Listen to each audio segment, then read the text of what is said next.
O bolo de casamento é o único doce na terra que depois amarga para o resto da vida. Já repararam? Rosas de creme, enfeites de maçapão, 3 andares de felicidade imaculada, e uma semana depois, deixa um sabor na boca como se tivéssemos lambido uma pilha. E ficamos ali, a olhar para as fotografias onde estamos de vestido branco, a sorrir tão abertamente que as bochechas doem. E a pensar: menina, querida, ingênua, estúpida menina, nem sequer suspeitavas que este bolo já tinha começado a fermentar. Amigos, se acreditam que o amor verdadeiro existe mesmo depois do divórcio, que a justiça, mais cedo ou mais tarde, bate à porta, mesmo que essa porta esteja trancada a 3 chaves e escorada por um armário, deixem um gosto agora mesmo. Ouçam esta história instrutiva até ao fim. Ela ficará convosco por muito tempo. Acreditem. E escrevam nos comentários de que cidades são e quantos anos têm. Para nós, isso é realmente importante. Vamos começar. O meu nome é Margarida. Tenho 40 anos. Não é a idade em que tudo já ficou para trás, nem aquela em que tudo ainda está para vir. É aquela idade em que estamos no meio de uma ponte, e finalmente, conseguimos ver as 2 margens, a de onde viemos e a para onde vamos. E sabem que mais? Ambas as margens são bonitas, mas uma delas eu quase a queimei com as minhas próprias mãos. Sou imigrante. Saí do Porto em 2003. Tinha 18 anos. A minha mãe fazia a mala e chorava tanto como se estivesse num funeral. E eu, tonta, pensava: Europa, Alemanha, uma vida nova, tudo será como nos filmes. O filme, na verdade, não foi uma comédia romântica, mas sim um thriller com elementos de absurdo. Mas isso só percebi muito mais tarde. Berlim recebeu-me como Berlim recebe toda a gente, com indiferença. Uma cidade enorme, casas cinzentas, pessoas que andam segundo um horário. Até os pombos aqui voam em formação. Lavei chãos, distribuí panfletos, estudei em cursos, aprendi a língua, que soa como se alguém estivesse a espirrar e a comandar um exército ao mesmo tempo. Mas sobrevivi. Mais do que isso, abri o meu próprio café. 12 mesas, toalhas de mesa aos quadrados vermelhos, nas paredes quadros da minha amiga Catarina, que pintava o Porto de memória. E cada quadro cheirava ao Douro, embora fosse apenas tela e óleo. Chamei-lhe o restaurante de 6 estrelas. Por que 6? Porque 5 é para quem não tem imaginação. Eu tenho imaginação. Dinheiro. Nem sempre. Mas imaginação. De sobra. 6 estrelas é quando o caldo verde é feito com alma, quando as natas são verdadeiras, e não aquela aguinha branca do supermercado alemão. E quando a dona conhece cada cliente pelo nome, e lembra-se de quem gosta do café mais forte e quem o quer sem açúcar. Conheci o Guilherme em 2017. Eu tinha 32 anos. A idade em que uma mulher já não acredita em príncipes num cavalo branco, mas secretamente espera, pelo menos, por um homem decente numa bicicleta a funcionar. Ele entrou no meu café numa quinta-feira, à hora do almoço. Lembro-me disto porque às quintas-feiras tem o bolo de laranja, e ele pediu 2 fatias. Um homem que pede 2 fatias de bolo de laranja é ou um glutão ou um romântico. O Gui não era nem um nem outro. Ele era o Guilherme Krause, 33 anos, nascido em Berlim, numa família de emigrantes portugueses. Passaporte alemão, sorriso branco e olhos azuis como um cartaz de publicidade à pasta de dentes. Falava português com um ligeiro sotaque, em vez de ão dizia ã. E por isso, a palavra coração na sua boca soava como coração, o que, por alguma razão, me enternecia. Na altura enternecia, depois deixou de o fazer. E tenho de contar que, na Alemanha, fazer um caldo verde decente não é um processo culinário, mas uma verdadeira missão ao nível de sobreviver noutra galáxia. Primeiro, vais ao supermercado e passas meia hora em frente à prateleira dos legumes, a tentar explicar a uma alemã educada que precisas de couve galega e não de grünkohl para a salada. Ela acena com a cabeça, sorri e entrega-te um legume qualquer do tamanho de uma bola de golfe e com a cor de um tomate demasiado maduro. Tu já suspeitas que deste caldo verde sairá antes uma grünkohl soup, mas é tarde demais para recuar. A seguir, começa o verdadeiro inferno. As natas, não aquelas líquidas com 10% de gordura, mas umas verdadeiras, espessas, em que a colher fica em pé. Percorres 3 lojas. Na quarta encontras finalmente algo parecido, e descobres que é Schmand. A diferença, claro, existe, mas a esta altura já estás disposta a fazer o caldo verde com iogurte, só para acabar com aquilo. E quando chega a vez do azeite e da folha de louro, já estás a sussurrar palavrões portugueses e a perceber. Os alemães sabem construir carros que duram para sempre, mas fazer uma sopa que deve apurar até a geração seguinte, claramente não está no seu ADN. Se convosco não é assim, escrevam nos comentários. Acho que toda a gente terá muito interesse. Continuo. Ele vinha todas as quintas-feiras, depois às quartas também, depois todos os dias. Sentava-se na terceira mesa, junto à janela, pedia um café e olhava para mim como se eu não fosse uma mulher de avental com uma nódoa de molho. Mas algo incrível. A mulher é um ser estranho. Podem dizer-lhe 100 vezes que é bonita, e ela não acredita. Mas basta um homem olhar para ela com o olhar certo e pronto. A barragem ruiu. O rio levou tudo. Ele cortejou-me de forma bonita, com flores, bilhetes nos guardanapos. Uma vez, veio com uma guitarra e cantou algo em alemão. Não percebi uma palavra, mas a melodia era quente, como a chuva de verão. A minha amiga Catarina disse-me na altura que ele era suspeitosamente perfeito. Eu ri-me. Catarina, disse eu, tu só tens inveja. A Catarina olhou para mim com os seus olhos tripeiros e respondeu que não tinha inveja. Estava a avisar. Porque quando um homem canta demasiado bem, é preciso verificar se não está a cantar a mesma canção a outra pessoa. Eu não verifiquei. O casamento foi em junho de 2019. Eu com 34, ele com 35. A conservatória, o vestido branco, um ramo de peônias. Sonhava com peônias desde criança. Nem sei porquê. E a sogra, a Inga, de chapéu. Aquele chapéu merece uma história à parte. Tinha o tamanho de uma antena parabólica. Era bege, com umas penas quaisquer. E a Inga, com ele, parecia uma ave de rapina que tinha pousado no casamento entre uma caçada a roedores. Ela sorria-me de forma tão ampla que eu via todas as suas coroas, metalocerâmica, na fila de cima, e dizia que agora éramos uma família, que sempre sonhara ter uma filha, que Margaridinha, minha querida, agora somos família. Eu acreditei. Bem, eu sou do Porto. E no Porto, as pessoas acreditam nas pessoas. Só mais tarde é que deixam de o fazer. O jantar de casamento foi num restaurante na Kurfürstendamm. Bonito, caro, velas, copos de vidro fino. O Gui fez um brinde que me deixou sem fôlego. Disse que me tinha procurado a vida inteira, que quando me viu no meu pequeno café com o bolo de laranja, percebeu que tinha encontrado o seu lar. As lágrimas correram-me diretamente para o champanhe. A Inga limpou os olhos com um guardanapo. A Catarina, na outra ponta da mesa, olhava para tudo aquilo com a expressão de um sapador que vê um fio e não sabe se há de cortar o vermelho ou o azul. A Catarina acabou por ter razão. Mas isso fica para mais tarde. Os primeiros dias depois do casamento são como os primeiros dias da primavera. Tudo floresce, tudo cheira bem, o sol bate nas janelas, e tu acordas de manhã, olhas para a pessoa ao teu lado e pensas, será que isto é meu? Será que é verdade? O Gui trazia-me o café à cama. O Gui beijava-me no topo da cabeça. O Gui dizia que eu era a melhor coisa que lhe tinha acontecido na vida. Durante 9 dias, fui a mulher mais feliz de Berlim. 9 dias. Lembrem-se deste número. Não 10. Nem uma semana. Nem um mês. 9. No 10º dia, estava a lavar as camisas dele. Uma coisa normal. A esposa lava as camisas do marido. A rotina, o cotidiano, nada de heróico. Uma camisa branca, de algodão. Ele usou-a na sexta-feira, numa reunião com um parceiro qualquer. Tirei-a do cesto, estendi-a, verifiquei os bolsos. Um hábito, a minha mãe ensinou-me. Dizia ela que nos bolsos dos homens se pode encontrar toda a verdade sobre eles. E vi um cabelo no colarinho. Comprido, ruivo. O meu cabelo é castanho, escuro, farto, portuense. O cabelo do Gui é loiro, curto. Não tínhamos gato, nem cão. Hamster, papagaio, iguana, nada vivo. Para além de nós os dois e um ficus no parapeito da janela. E o ficus, tanto quanto sei, não larga pelo. Eu estava na casa de banho, a segurar aquela camisa e a olhar para aquele cabelo ruivo, e dentro de mim, algo começou a torcer-se lentamente, como massa numa picadora de carne. Conhecem essa sensação?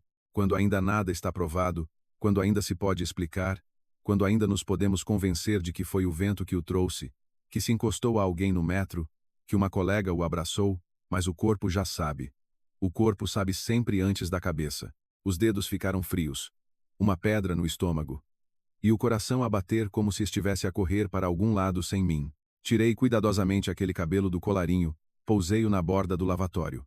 Ficou ali, sobre a faiança branca, ruivo, estranho, atrevido. E pensei, então é isto, 10 dias. O bolo ainda nem acabou e ele já. Mas não. Na altura, não me permiti pensar até ao fim.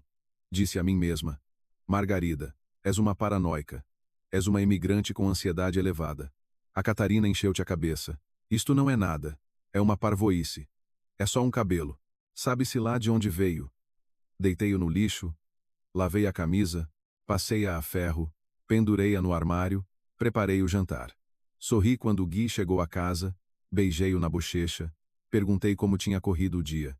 Ele disse que o dia tinha sido longo, o parceiro um chato, a cidade barulhenta, sentou-se a jantar, comeu o meu caldo verde, elogiou, pediu para repetir.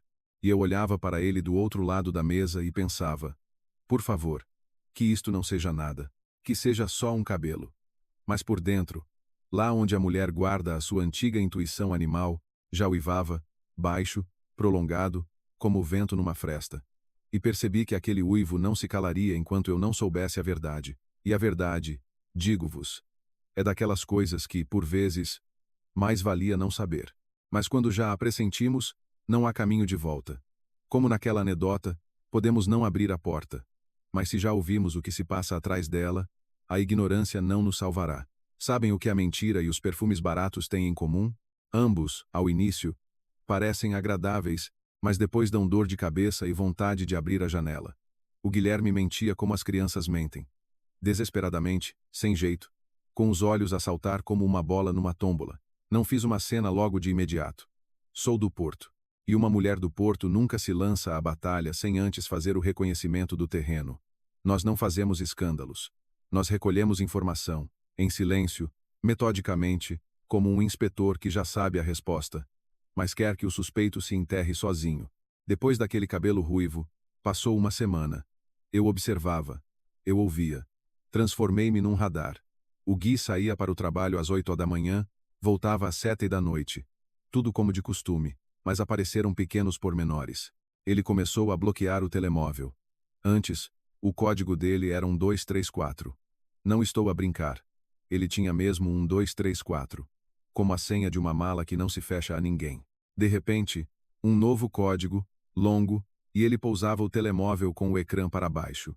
Sabem, é um clássico. Se um homem pousa o telemóvel com o ecrã para baixo, ou é espião, ou é um canalha. O Guilherme não tinha ar de espião.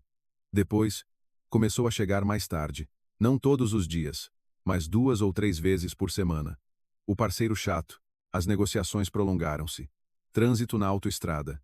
Berlim, uma cidade grande. O trânsito é normal, tudo lógico.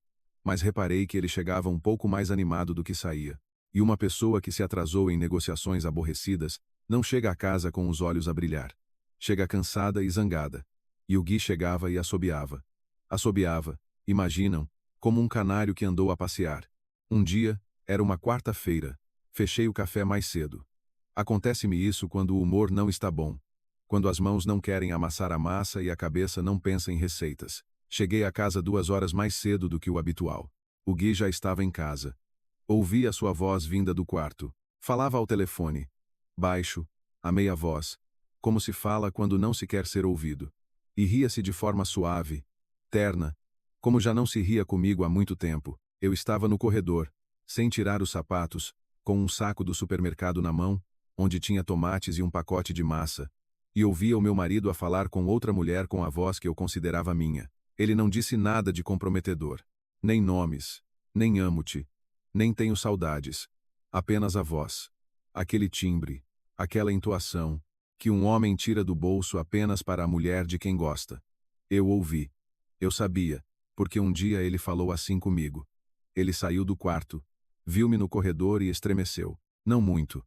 Não como quem leva um choque elétrico, mas uma ligeira ondulação no rosto, que ele imediatamente disfarçou com um sorriso.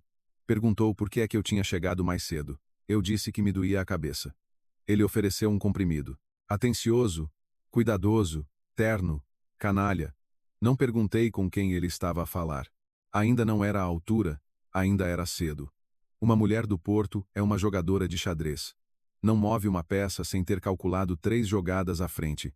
E à noite ligou a sogra, a Inga Krause, 58 anos, reformada, ex-contabilista de Düsseldorf. Uma mulher que conta cada cêntimo com tanto amor como outros contam as estrelas no céu. A Inga ligava todas as noites. Chamava isso uma tradição de família. Eu chamava isso uma chamada de controlo da base. Perguntava o que tínhamos comido, como iam as coisas no café, se a Margarida já tinha pensado em fazer obras no apartamento, porque as paredes da sala, na opinião da Inga, precisavam de ser pintadas. Paredes brancas é aborrecido. Bege é melhor. Bege é elegante. A Inga, em geral, sabia tudo melhor que ninguém. Como fazer sopa, como lavar as cortinas, como viver. Naquela noite, a Inga falou de forma especialmente carinhosa. Perguntou pelo café, elogiou os meus bolos. Ela detestava-os, mas elogiou. E de repente, no meio da conversa, perguntou como estávamos eu e o Guilherme. Se estava tudo bem, em paz, se as coisas corriam bem. Eu disse que estava tudo ótimo. A Inga disse que estava tão feliz por o seu Guilherminho ter finalmente encontrado a sua cara metade, que rezava por nós todas as manhãs. Ela não rezava. A Inga ia à igreja 2 vezes por ano, no Natal e na Páscoa, e em ambas as vezes verificava se lhe tinham dado o troco certo da vela. Mas a voz dela, naquela noite, estava oleosa, como se estivesse a barrar algo, não o pão, mas a situação. Suave, lisa, para que não ficasse nenhum caroço. Na altura, não percebi para que servia aquela doçura. Depois, percebi. A Inga sabia. Desde o início sabia e ficou calada. Não porque tivesse medo de me magoar. Não porque esperasse que o filho se arrependesse. Mas porque tinha um plano. Claro, contabilístico. Como uma coluna de números num livro de contas. E nesse plano, o meu apartamento de 4 assoalhadas em Berlim estava destacado a negrito na coluna das entradas. Mas disso falaremos mais tarde. Primeiro, o porto. Desculpem. Preciso de voltar lá. Sem o porto, não compreenderão de onde vem esta força que não me deixou afundar. 2003. Tenho 18 anos. A minha mãe está na plataforma da estação, com o seu casaco azul, aquele mesmo, com o botão do punho arrancado que ela nunca mais coseu, porque nunca tinha tempo. Ela fazia tudo por mim. Trabalhava, cozinhava, lavava, poupava para esta viagem, mas para o botão não teve tempo. Ela segura-me nas mãos e diz que eu devo ter cuidado, que os alemães são boa gente, mas são estrangeiros, que devo lembrar-me de quem sou e de onde venho, e que se as coisas correrem muito mal, para ligar, minha filha, liga a qualquer hora, mesmo às 3 da manhã. Eu não durmo de qualquer maneira. Abracei-a e senti como ela era pequena. Uma sensação estranha. Aos 18 anos, perceber de repente que a mãe, que toda a vida te pareceu uma muralha, uma fortaleza, uma montanha, é, na verdade, uma mulher pequena num casaco velho. E ela treme, não de frio, de medo. Está a deixar a sua única filha partir para um país estrangeiro, e o coração dela está a partir-se aos pedaços. Mas ela sorri, porque não quer que eu veja o quão mal ela está. O porto cheirava ao rio, a acácias e a castanhas assadas. O nosso pátio na ribeira era barulhento, vivo. A vizinha, a tia Rosa, estava sempre a estender a roupa num estendal entre as varandas e a gritar com o gato que rasgava os lençóis. Os miúdos jogavam a bola no alcatrão. As avós sentavam-se no banco, como um júri, a comentar todos os que passavam. E havia o Francisco da nossa turma, que se sentava na terceira fila junto à janela e desenhava penteados no caderno em vez de equações. Mas do Francisco não falo agora. É cedo. Tudo a seu tempo. A minha mãe registrou o apartamento em nome dela. Não logo. Mais tarde, quando eu já estava estabelecida em Berlim e a começar a ganhar dinheiro, comprei um apartamento, 4 assoalhadas, uma boa zona, tetos altos, luz de janelas grandes, e a minha mãe disse que era melhor registrar Lu em nome dela. Perguntei: para quê? Ela respondeu com uma frase. E essa frase eu memorizei para toda a vida. Ela disse: por via das dúvidas. Eu ri-me. Que dúvidas, mãe? Eu estou sozinha. Tenho 30 anos. Não tenho marido, nem gato. De quem me estás a proteger? A minha mãe olhou para mim através do ecrã do computador. Estávamos a falar por videochamada. A imagem tremia, o som estava atrasado, e ela disse: da vida, minha filha. Da vida. A vida é assim, primeiro faz festas, depois bate. E quando bate, é melhor que os documentos estejam no sítio certo. Na altura, não liguei. Mãe, tu és demasiado precavida. És paranoica. Vês perigo onde ele não existe. E a mãe ficou calada e sorriu.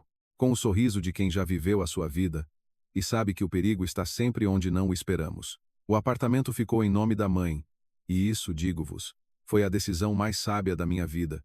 Ou melhor, da vida da minha mãe. Porque as mães, elas são assim, elas sabem sempre. Mesmo quando não sabem, elas sentem. Tem uma bússola interna que não aponta para o norte, mas para os problemas. Mas estou a adiantar-me. Voltemos a Berlim. Aquele outono de 2019, quando as folhas dos castanheiros já estavam amarelas, o céu estava baixo e cinzento, como o teto de uma cave alemã, e o meu casamento começou a ranger, como o soalho de uma casa velha. Encontrei a prova, não um cabelo, esse já tinha ido com a água. Encontrei uma conversa. O Gui deixou o tablet na mesa da cozinha, aberto, e esqueceu-se de sair do Messenger. Lá estava ela, a ruiva, como aquele cabelo, uma colega, 30 anos, a rir na fotografia de perfil, um copo de vinho e a mão de alguém no seu ombro. A mão dele. Reconheci o relógio, aquele mesmo que lhe ofereci no seu 35º aniversário. Li a conversa deles durante 20 minutos. Em silêncio, como uma ladra, na minha própria cozinha, na minha própria casa, ao lado do meu próprio fogão, onde arrefecia a sopa que eu tinha feito para ele. 20 minutos. Foi o suficiente para perceber tudo. Eles encontravam-se antes do casamento. Ela sabia que ele ia casar. Ele prometeu-lhe que não seria por muito tempo. Não por muito tempo. Estão a perceber? Eu, para ele, era não por muito tempo. O meu vestido branco, as minhas peônias, as minhas lágrimas no champanhe, tudo aquilo era não por muito tempo. Fiquei tão enjoada que mal consegui chegar à casa de banho. Fiquei de joelhos, no chão frio, e pensava: como é possível? Como se pode olhar uma pessoa nos olhos, dizer, amo-te, beijar-lhe a cabeça, comer a sua sopa, dormir na sua cama, e ao mesmo tempo, escrever a outra mulher que não vai durar muito? E depois, levantei-me do chão, lavei a cara, olhei-me ao espelho. Olhos vermelhos, nariz inchado, rímel esborratado. Uma beleza, digna da capa da revista A Vida Não Correu Bem. E disse a mim mesma: Margarida, não te vais arrastar de joelhos. Nem por ele, nem pela vida. Não atravessaste meio continente para, aqui, numa cidade estranha, num chão estranho, chorar por um homem que não te merece. Fechei o tablet, pousei-o exatamente no mesmo sítio onde estava, limpei o rosto, maquilhei-me de novo. E quando o Gui chegou à casa, servi-lhe o jantar, sorri e perguntei como tinha corrido o dia. Ele respondeu que tinha sido normal, e olhou para mim com surpresa. Provavelmente porque eu estava a sorrir de forma demasiado ampla. E eu sorria porque já sabia. Ele tinha perdido. Ele só ainda não sabia. Naquela noite, não dormi, deitada ao lado dele, a ouvir a sua respiração, regular, calma, com a consciência tranquila que ele não tinha, e pensava na minha mãe, no seu casaco azul, naquele botão que ela nunca coseu, na frase por via das dúvidas, e em como lhe ligaria no dia seguinte para dizer: Mãe, tu tinhas razão como sempre. Como sempre. Lá fora chovia. Uma chuva de Berlim miúda, fria, daquelas de que não nos conseguimos proteger nem com um guarda-chuva, e parecia-me que aquela chuva não caía lá fora, mas dentro de mim, silenciosa, interminável, gelada. Mas eu já sabia que de manhã me levantaria, porque as mulheres do Porto não se afundam. Nós não sabemos afundar, não nos ensinaram a isso. Existe um tipo de pessoas que te sorri na cara, mas por trás já está a contar os teus metros quadrados. Antes pensava que isso só acontecia nos filmes, naquelas novelas mexicanas onde todos se envenenam e depois se abraçam e choram.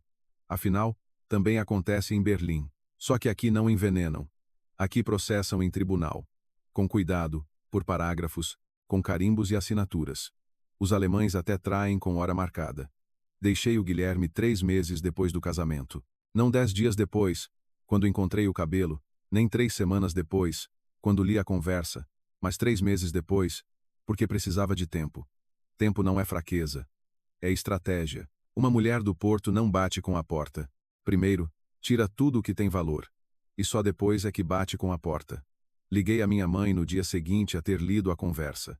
Era domingo, de manhã cedo. No Porto ainda eram 8, mas a minha mãe atendeu ao primeiro toque. como se estivesse à espera, como se soubesse.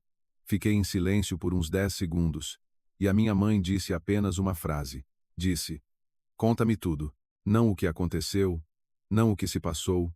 Não estás a assustar-me. Simplesmente conta-me tudo." Porque a minha mãe, pela minha respiração, ouvia tudo. Não precisava de palavras. Contei-lhe do cabelo, do telemóvel com o ecrã para baixo, da conversa, da colega ruiva, do não por muito tempo. A minha mãe ouviu em silêncio. Nem um ai, nem um ó.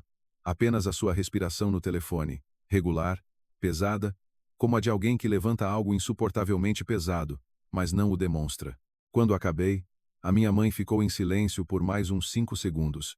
E depois disse que eu não devia fazer nada de cabeça quente, que precisava de ir a um advogado, e que o apartamento, lembras-te, minha filha, o apartamento, está em meu nome, e eles não lhe tocam, e que eu não me lembrasse de transferir nada. Por mais que ele pedisse, por mais que ele implorasse, por mais que a mãezinha dele cantasse as suas serenatas de crocodilo. Os documentos estão num cofre. A chave está com a tia Rosa, por via das dúvidas. Outra vez aquele por via das dúvidas. O feitiço da minha mãe. O colete à prova de balas da minha mãe, cozido com amor e previdência. Durante 3 meses, vivi com o Guilherme como se nada fosse. Cozinhava, sorria, ia com ele jantar à casa da Inga aos domingos. Ouvia a sogra a falar da sua artrite, e de como antigamente o leite era verdadeiro, e agora era química. Eu acenava, servia salada à Inga, lavava a louça na sua cozinha. A nora perfeita, o sonho de qualquer sogra, um anjo de avental. E à noite, quando o Gui adormecia, eu ficava de olhos abertos a planear. Em silêncio, friamente, com a precisão de um sapador que sabe qual o fio a cortar. Encontrei uma advogada. Uma mulher. Frau Müller, 52 anos, fato cinzento, penteado de chanceler, olhar de cirurgião. Ela viu os meus documentos, ouviu a história, e disse que a situação era interessante. Este interessante alemão significa estar numa boa posição, mas vai ser sujo. Eu disse que estava habituada à sujidade. Trabalho num café, lavo louça todos os dias. A Frau Müller quase sorriu. Em dezembro de 2019, fui-me embora. Em silêncio, de forma rotineira, sem cenas. Fiz as malas em 2 malas. Enquanto o Gui estava no trabalho. Deixei as chaves na mesa. Não deixei um bilhete. Não estou num filme. Mudei-me para o meu apartamento de 4 assoalhadas, que esteve este tempo todo vazio. À espera, como uma mãe espera a filha da guerra. O Gui ligou à noite. A voz confusa, como a de uma criança que chega à casa e a mãe não está. Perguntou o que tinha acontecido. Onde é que eu me tinha metido? Por que não avisei? Respondi com uma frase. Disse que sabia da ruiva e que o advogado entraria em contato com ele, e desliguei. As mãos não tremiam, a voz não falhou. Gelo por dentro. Aquele mesmo gelo de Berlim que absorvi durante 16 anos nesta cidade. A cidade ensinou-me uma coisa. Sentimentos são um luxo. E um luxo só podemos permitir-nos depois de resolvermos todas as questões legais. E depois, começou o espetáculo. O grande circo alemão com 3 picadeiros. No primeiro, o Gui, que de repente se arrependeu. No segundo, a Inga, que ligou o modo avó boazinha. No terceiro, o advogado deles, que esfregava as mãos com tanta força que saíam faíscas. O Gui ligava todos os dias, escrevia mensagens de 1 quilômetro, a dizer que tinha errado, que era um idiota, que a ruiva era uma obsessão, que já tinha acabado com ela, que não conseguia viver sem mim, que estava mal, que não dormia, não comia. Perdeu 7 quilos. 7 quilos. Sabem, quem me dera os problemas dele. Eu, em 3 meses de fingimento, engordei 5, porque quando estou nervosa, como tudo o que não foge do frigorífico. A Inga também se juntou, ligava-me em separado. A voz açucarada, como a compota de marmelo com que me serviu no Natal. Dizia que todos os homens erram, que é da natureza, que é preciso perdoar, que em todas as famílias acontece, que o seu falecido marido, o Kurt, também uma vez a traiu, mas ela perdoou, e depois viveram 30 anos felizes. Eu ouvia e pensava: Inga, minha querida, estás a contar-me uma história da carochinha, mas ao mesmo tempo já estás a calcular quanto custa o metro quadrado no meu apartamento. Ouço a tua calculadora a clicar na tua cabeça. O divórcio começou em fevereiro de 2020. E aqui, meus caros, chegou o momento pelo qual valeu a pena aguentar, pelo qual valeu a pena viver 3 meses ao lado de um traidor, sorrindo e servindo caldo verde. Este momento vou recordar-lo para o resto da vida. E se pudesse, emoldurava-o e pendurava-o na parede, ao lado do meu diploma e da fotografia da minha mãe. O escritório do advogado. Uma mesa longa, de carvalho, pesada como a justiça alemã. De um lado, eu e a Frau Müller, do outro, o Guy, a Inga e o advogado deles, o Herr Schneider. Um homem com um bigode como o de uma morsa e uma pasta de pele de crocodilo. Simbólico, não é? Pele de crocodilo para a família de crocodilos. O Herr Schneider começou com confiança. Espalhou os papéis, ajeitou os óculos, pigarreou e anunciou que os seus clientes, a família Krause, no âmbito da partilha de bens, reivindicavam o apartamento de 4 assoalhadas na morada tal, pertencente à senhora Krause, de solteira senhora Margarida tal. A Inga estava sentada à direita, com as mãos no colo, o rosto beatífico, como num postal de Páscoa. O Guy olhava para a mesa. A Frau Müller esperou que ele terminasse. Depois, abriu uma pasta, tirou uma única folha, e pousou-a na mesa. E disse que o apartamento na morada indicada não pertencia à senhora Margarida Krause, mas sim à senhora, e disse o nome da minha mãe. A senhora tal, cidadã portuguesa, residente no Porto. O apartamento foi adquirido em nome dela em 2014. E é sua propriedade pessoal. O referido apartamento não tem qualquer relação com a partilha de bens do casal Krause. Silêncio. Aquele silêncio que se faz num teatro um segundo antes de a cortina cair, ou num filme, quando o vilão percebe que perdeu, mas ainda não acredita. A Inga empalideceu. Não ficou vermelha. Não ficou verde. Empalideceu mesmo, como a parede que ela tanto queria pintar de bege. O seu rosto transformou-se num limão. Não, num limão que foi espremido 2 vezes. E depois mais uma para ter a certeza. Os lábios cerraram-se numa linha fina. Os olhos estreitaram-se. E eu vi naqueles olhos tudo o que ela tão cuidadosamente escondera por trás dos seus sorrisos e da compota de marmelo. Raiva. Pura. Não diluída. Raiva de contabilista. De alguém cujas contas não batem certo. O Guy levantou os olhos da mesa e olhou para a mãe. E naquele olhar estava tudo. Ele sabia.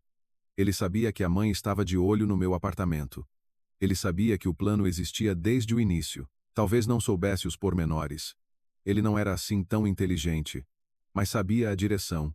E permitiu. O Herr Schneider fechou a pasta. O fecho clicou. A pele de crocodilo estalou. Pediu uma pausa. Saíram para o corredor. A Frau Müller virou-se para mim e disse que agora íamos discutir a partilha dos bens deles. O seu apartamento de 2 assoalhadas numa zona menos prestigiada. E que, por lei, eu tinha direito à metade. Eu assenti. A Frau Müller quase sorriu. Pela segunda vez desde que a conhecia, recebi metade do apartamento deles em dinheiro. Não milhões, não uma fortuna, mas o suficiente para pagar o crédito do equipamento do café. A justiça custou-me 3 meses de fingimento. Uma advogada e uma mãe do Porto. Não foi caro se pensarmos bem. Mas sabem que mais? A vitória foi vazia, como um rebuçado sem recheio. O papel é bonito, mas por dentro há ar. Voltei para o meu apartamento de 4 assoalhadas, fechei a porta. Sentei-me no chão do corredor e chorei. Não de alegria, não de alívio, de vazio. 4 assoalhadas. Tetos altos. Janelas grandes e nem uma alma viva. Apenas o frigorífico a zumbir na cozinha, como um velho barco a vapor que não vai a lado nenhum. E silêncio. Não o silêncio barulhento do Porto, com os gritos da tia Rosa e a bola a bater no alcatrão, mas um silêncio alemão, estéril, arrumado, daqueles que dá vontade de uivar. Eu estava sentada no chão e percebia. Tenho 35 anos. Estou num país estrangeiro. Tenho um café de 12 mesas. Um apartamento de 4 assoalhadas. E nem uma pessoa a quem possa ligar às 3 da manhã e dizer: estou mal. Vem ter comigo. A Catarina tinha se mudado para Munique. Não tenho amigas próximas. Não quero preocupar a minha mãe. Ela já se consumiu o suficiente por minha causa. Estou sozinha. Sabem qual é a coisa mais terrível na solidão de um emigrante? Não é que ninguém te compreenda, não é a língua ser estrangeira, não é as festas não serem as tuas, a comida não ser a mesma, e até o céu ter outra cor. O mais terrível é quando percebes que não tens ninguém que te console. Não que te salve, nem que te ajude, nem que te conserte, apenas que te console, que te passe a mão na cabeça e diga: não te preocupes, Tudo vai ficar bem. E que tu acredites. A minha mãe ligou. Como sempre, sentiu. Atendi. Queria dizer que estava tudo bem, tudo segundo o plano, que tínhamos defendido o apartamento, mas em vez de palavras, saiu-me da garganta um som parecido com um soluço. E a minha mãe disse: chora, minha filha, chora. As lágrimas não são fraqueza, são a alma a lavar-se. Chorei durante uns 20 minutos. A minha mãe ficou em silêncio a ouvir, simplesmente estava do outro lado, e isso foi suficiente, porque a mãe é a única pessoa na terra cujo silêncio cura. E depois ela disse: agora levanta-te. Lava a cara e vai fazer caldo verde. O caldo verde cura tudo. Levantei-me, lavei a cara, fui para a cozinha, peguei na couve, na batata, no chouriço, pus a panela ao lume, e enquanto o caldo verde fervia, eu estava à janela a olhar para a rua de Berlim. Fevereiro, candeeiros amarelos, neve molhada, raros transeuntes com casacos escuros, uma cidade estranha. A minha cidade. Uma cidade que não ama, não consola, não passa a mão na cabeça, mas também não trai, porque não promete nada. E pensei: está bem, chega, chega de chorar, chega de ter pena de mim mesma. Tens um café, tens mãos, tens o caldo verde da tua mãe e a sabedoria da tua mãe. O resto virá. Na altura, não sabia que o resto já estava perto, a 2 quarteirões do meu café, num pequeno cabeleireiro de esquina, onde a placa estava escrita com um erro, e o mestre fazia uns penteados às noivas que elas choravam ainda antes de chegarem à conservatória. Mas eu não sabia disso, porque nós, os seres humanos, somos assim. Procuramos a felicidade no outro lado do mundo, e ela está sentada na porta ao lado, à espera que finalmente nos lembremos de olhar para os lados. Sabem em que é que um café se parece com uma criança? Exige atenção 24 horas por dia, faz birra sem motivo, come dinheiro como se não houvesse amanhã, e a qualquer momento pode ter um ataque de histeria. Mas tu amas-o. Amas o tanto que estás disposta a não dormir, a não comer, a andar com as mesmas calças de ganga pela 3ª semana consecutiva, e a falar com a massa como se fosse um ser vivo, porque é teu. A única coisa que é verdadeiramente tua. Depois do divórcio, mergulhei no café como quem entra para um convento, de cabeça, com tudo. Acordava às 4 da manhã, deitava-me à meia-noite. Entre estes 2 pontos, massa, fogão, clientes, fornecedores, contas, limpeza, novamente massa. As mãos em farinha, os olhos em fumo, as costas arqueadas, e sem tempo para pensar, e ainda bem que não havia tempo, porque quando parava e pensava, tornava-se insuportável. O meu café, o meu restaurante de 6 estrelas. Deixem-me descrever-lo porque sem isso não me compreenderão, nem a mim, nem a esta história. 12 mesas. Não 10, não 15, exatamente 12. Como os apóstolos na última ceia. Só que em vez de vinho, eu tenho sumo de frutos vermelhos, e em vez de pão broa com alho, toalhas aos quadrados vermelhos. Escolhi-as eu mesma num mercado de pulgas em Kreuzberg. Negociei com um turco durante meia hora. Ele cedeu 2 euros e disse que eu negociava como a sogra dele. Encarei como um elogio. Nas paredes, os quadros da Catarina. Pátios da Ribeira, escadarias tortas, roupa nos estendais, gatos nos parapeitos das janelas. A Catarina mudou-se para Munique, mas os quadros ficaram. Às vezes, olho para eles e sinto o cheiro a acácias. Não, a sério. Estou no meio de Berlim, olho para uma tela, e no nariz tenho o Porto. A memória, é assim, guarda os cheiros melhor do que qualquer perfumaria. O meu menu é simples. Caldo verde, a estrela principal, a prima-dona da minha cozinha. A Madonna numa panela, pastéis de nata, bolo de arroz, bolo de laranja. Francesinha. Esta é um presente para os alemães, para não pensarem que só sei fazer cozinha portuguesa. E o sumo. O sumo de frutos vermelhos. É a minha religião. Faço-o como a minha mãe fazia, como a minha avó fazia, como provavelmente a Eva fez para o Adão quando ele comeu a maçã e ficou triste. Os alemães ao início entravam com receio, ficavam à porta, a cheirar, como gatos diante de uma tigela desconhecida. O caldo verde, para um alemão, é exótico, como para nós o sushi nos anos 90. Eles olhavam para aquele líquido verde com chouriço e não sabiam o que fazer com aquilo. Um homem, lembro-me, o Klaus, um engenheiro, óculos grossos, gravata às riscas, pegou na colher, provou e ficou parado. simplesmente parado com a colher perto da boca. Depois, pousou a colher. Olhou para mim e disse uma palavra em alemão que se traduz mais ou menos por divino. O Klaus agora vem cá todas as quartas-feiras, há 6 anos. Traz a mulher, os amigos, os colegas, come as natas à colherada diretamente do frasco. Um alemão, um engenheiro, a comer natas à colherada. Se isto não é uma vitória, então não sei o que é uma vitória. Mas o café não é só caldo verde e bolos. São contas, renda, eletricidade, água, produtos, impostos, seguros, licenças. A Alemanha é um país onde, por cada respiração, é preciso pagar um imposto e receber um recibo. Às vezes pensava que, se o ar pudesse ser taxado, os alemães lo taxado e teriam passado uma multa por respiração incorreta. Respire mais devagar. Frau, a sua expiração excede a norma em 2 ml. Depois do divórcio ficou mais difícil. O dinheiro da partilha do apartamento do Gui foi para o crédito do equipamento, mas as despesas correntes eram mais do que suficientes para não me deixarem dormir à noite. O fornecedor de carne aumentou os preços. O senhorio insinuou que no próximo trimestre a renda iria aumentar. A máquina de lavar louça avariou. A segunda num ano, alemã, diga-se de passagem. E tive de lavar a louça à mão, como nos anos 90, em pé junto ao lava-louça até às 2 da manhã, até os dedos ficarem enrugados como os de uma tartaruga centenária. E com tudo isto, eu precisava de sorrir todos os dias a cada cliente. Olá, entre, sente-se. O que deseja? Como está? Como estão os filhos? Como está o tempo? E por dentro, um deserto, seco, poeirento, sem água, nem uma lágrima, nem uma gota de alegria, apenas um mecanismo. Levantar, vestir, chegar, cozinhar, servir, lavar, ir embora, deitar, não adormecer, levantar e começar de novo. Alguma vez sentiram que encontraram o vosso destino? Não. Não é bem assim. Alguma vez sentiram que o destino vos virou as costas, que não precisa de vocês, que distribuiu todas as cartas e a vocês calhou-vos uma caixa vazia? Era assim que eu me sentia na primavera de 2020. A primavera em Berlim é uma mentira. O sol brilha, mas não aquece.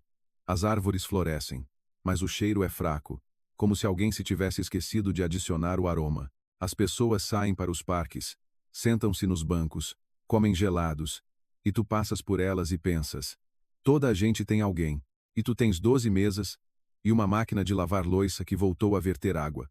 Comecei a falar sozinha. Não em voz alta. Não, não sou louca. Por dentro, tinha diálogos, perguntava-me: Margarida, por que estás aqui? Por que saíste do porto? Por que abriste este café? Por que te casaste com aquele idiota? E respondia: porque acreditava no melhor. Acreditava que, se trabalhasse, me esforçasse, amasse, o mundo responderia com reciprocidade. Mas o mundo não respondeu. O mundo comia o meu caldo verde, limpava a boca a um guardanapo e ia-se embora, sem deixar gorjeta. Um emigrante é uma árvore transplantada para solo estranho. As folhas são as mesmas, o tronco é o mesmo, mas as raízes não se agarram. Procuram, agarram-se, estendem-se para o fundo. Mas a terra é diferente, a água é diferente, até os vermes são diferentes. E tu cresces, e até parece que floresces. Mas algures por dentro, no âmago, há uma fenda, fina, invisível, mas ela existe. E por essa fenda sopra o vento, um vento frio e estranho, que não cheira a acácias nem ao rio, mas a gases de escape e a chucrute. Um dia, foi em abril. Lembro-me porque nas árvores apareceram as primeiras folhas, verdes, pegajosas, atrevidas como crianças que saem sem pedir licença. Pois bem, em abril, decidi cortar o cabelo. Não porque precisasse, mas porque queria mudar alguma coisa. Quando na vida tudo está parado, uma mulher corta o cabelo. É uma lei. Não da física, nem da matemática. A lei da natureza feminina, desgosto, divórcio, despedimento, tédio, cabeleireiro. Como se, ao cortar as pontas do cabelo, se pudessem cortar também os problemas. Ia a andar pela minha rua, a Schillerstrasse, e de repente vi uma placa que nunca tinha reparado antes. Ou talvez tivesse reparado, mas não tinha prestado atenção. Um pequeno cabeleireiro de esquina. A montra simples, sem luxos. 2 manequins com perucas. Um vaso com um gerânio e a placa. Salão Antoine. As letras douradas sobre um fundo preto, e um erro, Antoine com um N. Embora em francês se escreva com dois, mas é um pormenor. Um pormenor que, por alguma razão, me pareceu comovente. Entrei. Uma sineta tilintou por cima da porta, tão antiquada, de cobre, como numa loja de aldeia. Lá dentro, estava quente, cheirava a shampoo, uma música suave, algo jazzístico, 2 cadeiras, espelhos, prateleiras com frascos e boiões, e uma voz. Uma voz masculina, vinda de trás de um biombo, em português, claro, quente, com uma ligeira nota portuense. Nem era um sotaque. Era um sabor, como uma pitada de sal na massa que a torna viva. Ele falava com alguém, uma cliente, provavelmente, e eu ouvia cada palavra. Dizia para ela não ter medo, que ele ia fazer do cabelo dela uma obra de arte, que o cabelo não é só cabelo, é a moldura do rosto, e o rosto é uma pintura. E se a moldura for a certa, até uma pintura medíocre brilha, como no Louvre. Ele dizia isto com tal confiança, e com tal calor que eu, sem querer, sorri, pela primeira vez em meses. A boca esticou-se sozinha, como se alguém tivesse puxado uns fios invisíveis. A cliente riu-se. Ele riu-se em resposta. E aquele riso, masculino, denso, daqueles que tornam um espaço mais acolhedor, atravessou o biombo e atingiu-me diretamente no peito. Não doeu. Aqueceu. Como se alguém tivesse aberto uma janela, e em vez da corrente de ar de Berlim, tivesse entrado na sala o vento do porto, com o rio, com as acácias, com o grito das gaivotas. Eu estava à entrada. A sineta ainda tremia sobre a minha cabeça, e a minha mão já se estendia para o puxador da porta. Para sair, porque fiquei com medo. Não dele. O que é que eu havia de temer de um cabeleireiro desconhecido? De mim. Assustei-me com aquele sorriso. Assustei-me com o facto de algo dentro de mim se ter mexido. Algo que eu tinha enterrado com o casamento, emparedado, coberto com cimento e colocado por cima uma placa a dizer: não tocar, perigoso. E aquilo mexeu-se com uma voz, com o riso de um estranho, com a palavra obra de arte dita em português, num pequeno cabeleireiro na Schillerstrasse. De trás do biombo, saiu a cliente, uma mulher de uns 50 anos, uma alemã, com um penteado que dava vontade de aplaudir. O cabelo estava penteado em ondas, suave, aéreo, e ela caminhava em direção ao espelho com uma expressão como se lhe tivessem acabado de entregar o prêmio Nobel. Ela virava a cabeça, tocava no cabelo, não acreditava, e atrás dela vinha ele. Não me virei.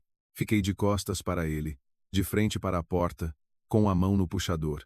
Ele disse algo em alemão à cliente, depois reparou em mim e perguntou, já em alemão, mas com sotaque, se podia ajudar-me em alguma coisa, se eu tinha marcação ou se queria marcar. Não me virei. Disse em alemão que tinha entrado por acaso, que marcaria depois.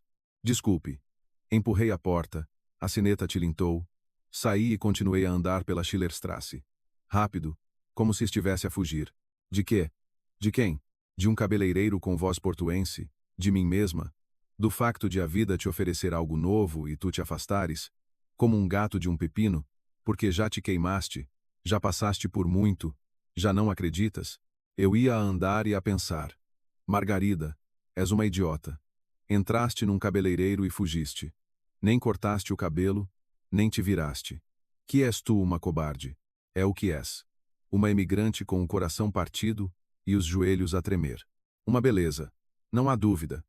E a voz dele, quente, com aquela pitada portuense, ficou-me nos ouvidos até a noite.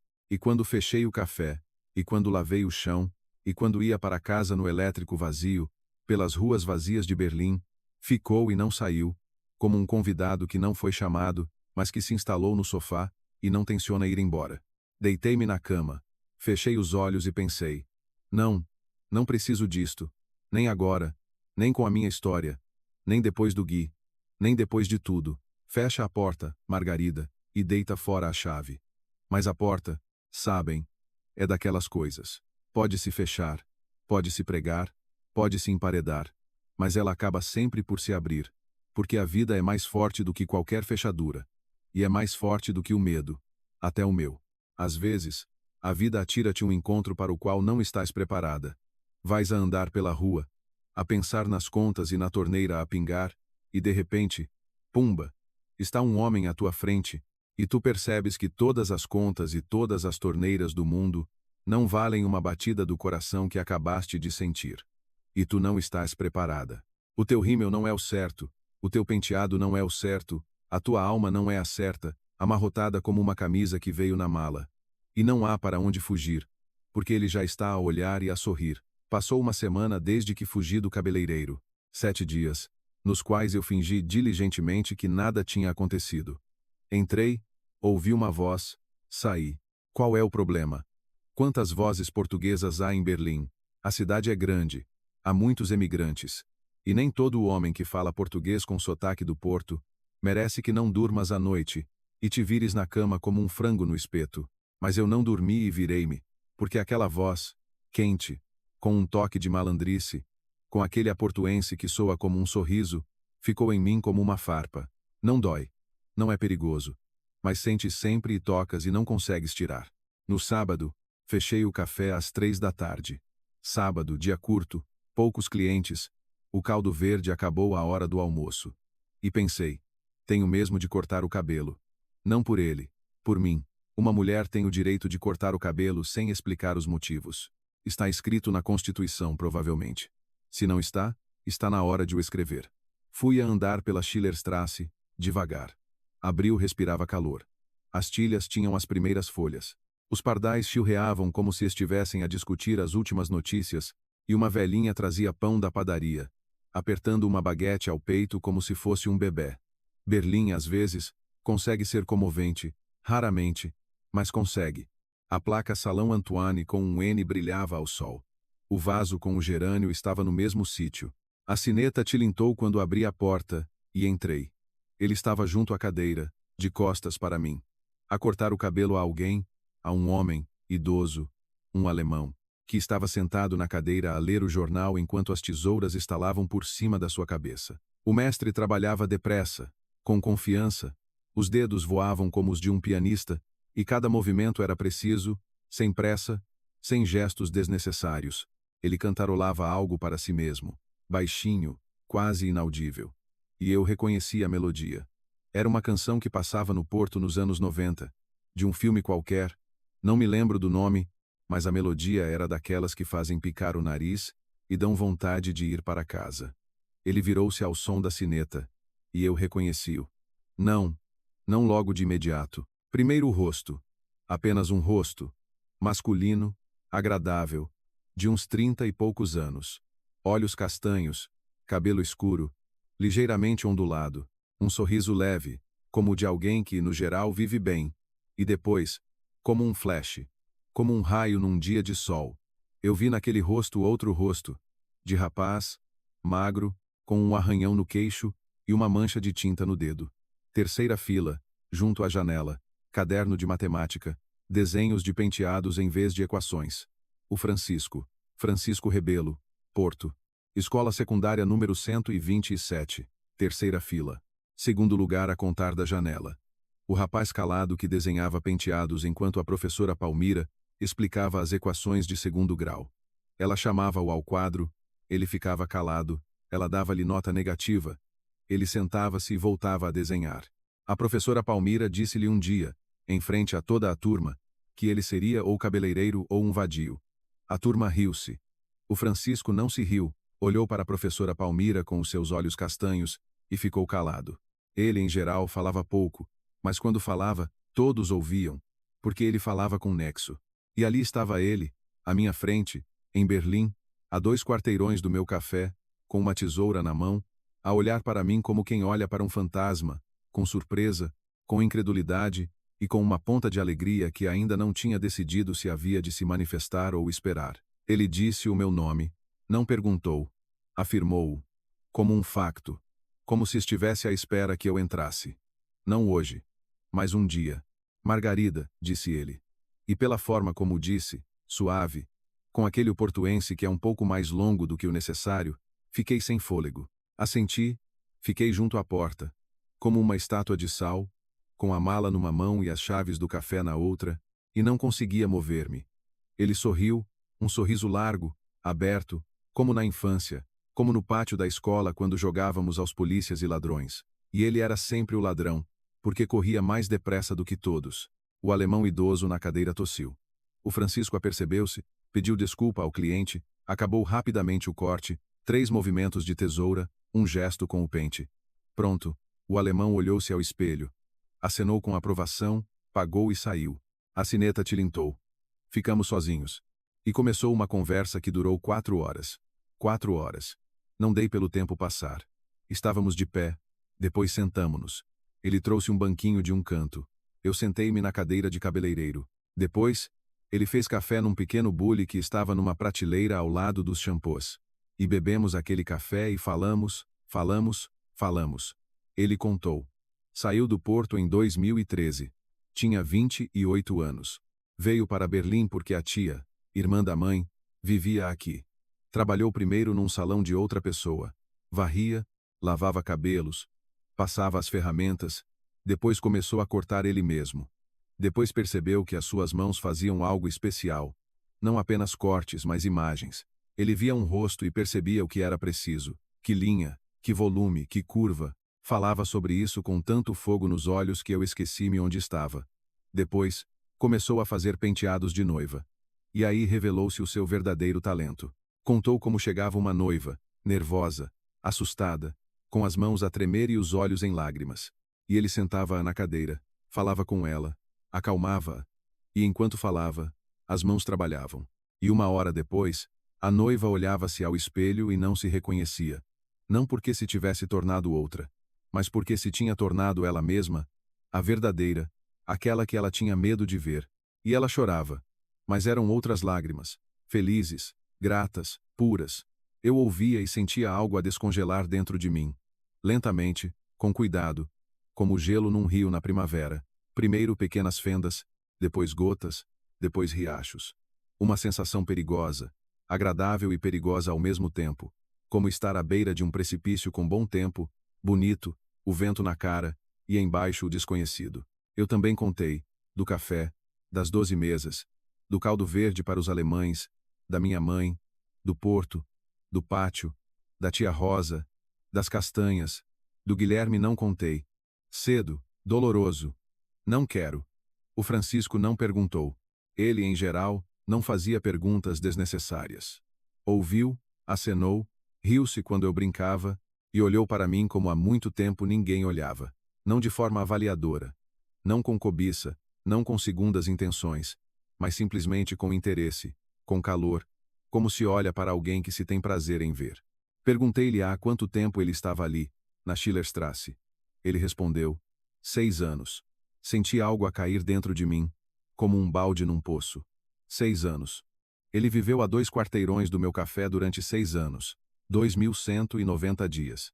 Eu passava por esta rua todas as manhãs, todas as noites, por esta placa com o erro, por este vaso com o gerânio, por esta sineta, e nunca entrei. 6 anos. Sabem o que pensei naquele momento? Pensei que a vida é como aquele pátio no Porto, onde a tia Rosa estendia a roupa. Todos vivem perto, todos se ouvem uns aos outros, mas cada um olha para o seu lado. E é preciso que alguém grite: "Ei, vira-te!" Ou que o gato rasgue um lençol, ou que o vento te atire uma fronha à cabeça. Algo tem de acontecer para deixares de olhar para o lado e, finalmente, veres quem está perto. Ele perguntou se eu me lembrava da professora Palmira. Ri-me. Claro que me lembro. Rígida, óculos numa corrente, uma régua de madeira com que batia na mesa quando a turma fazia barulho. O Francisco contou que, há 2 anos, a encontrou na internet. Ela vive no Porto, tem 74 anos, está reformada. E ele ligou-lhe, apresentou-se, disse: "Professora Palmira, é o Francisco Rebelo, a senhora ensinou-me matemática. Sou aquele que desenhava penteados no caderno." E ela ficou em silêncio por uns 10 segundos. E depois disse que se lembrava, e que estava contente por ele se ter tornado cabeleireiro e não um vadio, e que sempre acreditou nele. O Francisco contou-me isto, e a sua voz tremeu um pouco, meio tom.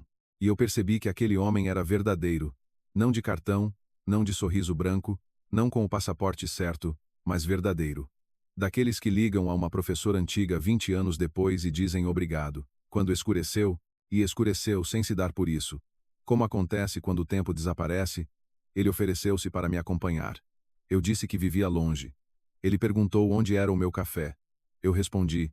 Ele riu-se e disse que passava pelo meu café todos os dias quando ia às compras, e que tinha visto a placa, Mas não tinha entrado porque pensava que 6 estrelas era caro. Eu disse que 6 estrelas era uma brincadeira. Ele respondeu que as minhas brincadeiras eram boas. Saímos para a rua. Uma noite de abril. O ar estava fresco. Cheirava a lilazes de um jardim qualquer atrás de um muro. E os candeeiros ardiam com uma luz amarela e quente. E Berlim, naquele momento, não pareceu estranha. Pareceu minha. Pela primeira vez em 16 anos. O Francisco acompanhou-me até ao café, parou à porta, olhou para a placa 6 estrelas, sorriu e disse que viria experimentar o caldo verde no dia seguinte se pudesse. Eu disse que podia, que o caldo verde estaria pronto às 12, que as natas eram verdadeiras.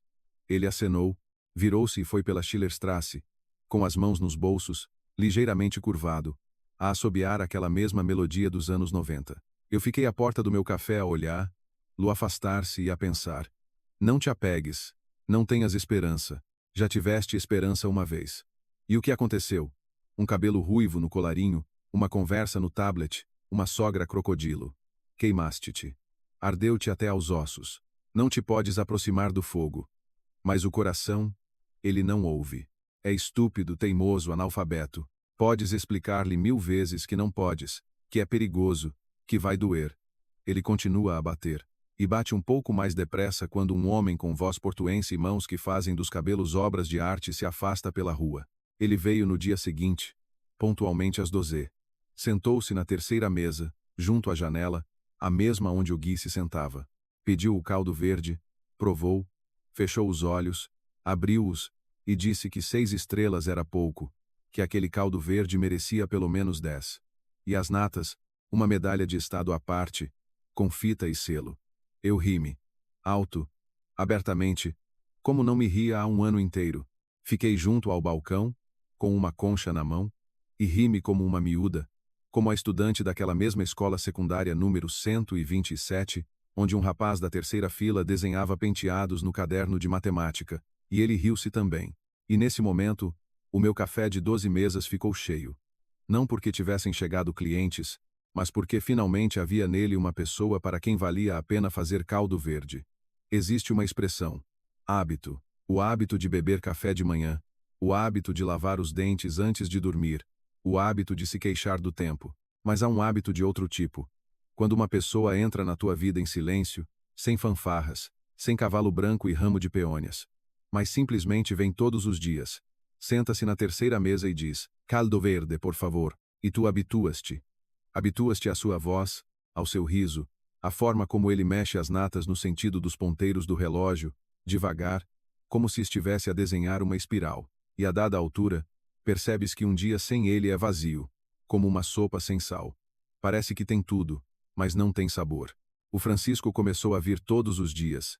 Não dia sim, dia não, não às quintas-feiras, como o Gui antigamente, todos os dias, pontualmente às 12. Podia acertar o relógio por ele. A porta abria-se. A sineta por cima da entrada. Pendurei uma igual à que ele tinha no salão, de cobre, antiquada. Tilintava. E ele entrava.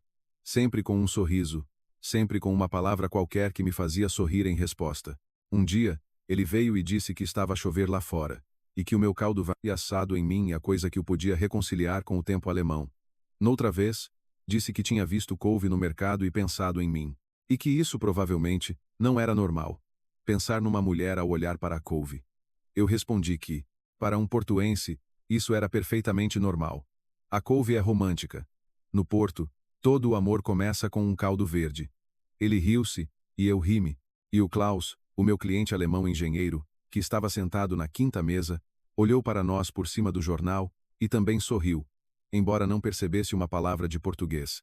E depois o Francisco arranjou-me a torneira, aquela mesma que pingava há 3 meses. 3 meses que eu adormecia com aquele som. Pingo, pingo, pingo. Como uma tortura chinesa, só que alemã.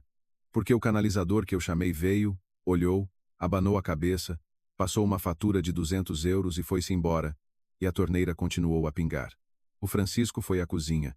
Deixei-o entrar, porque ele pediu para ver onde eu fazia o meu famoso caldo verde. Viu a torneira, franziu a testa, e perguntou há quanto tempo estava assim. Eu disse que há 3 meses. Ele tirou o casaco, arregaçou as mangas, meteu-se debaixo do lava-loiça, e 15 minutos depois a torneira calou-se. 15 minutos, sem fatura, sem recibo. Simplesmente pegou e arranjou. Eu fiquei ao lado a olhar para as suas mãos. Grandes, cuidadosas, com dedos compridos, as mãos de um mestre. Ele estava deitado debaixo do lava-loiça, a apertar algo com uma chave inglesa que encontrou na minha caixa de ferramentas. A caixa era uma vergonha, 3 chaves de fendas e um martelo com o cabo partido, e resmungava para si mesmo algo em portuense.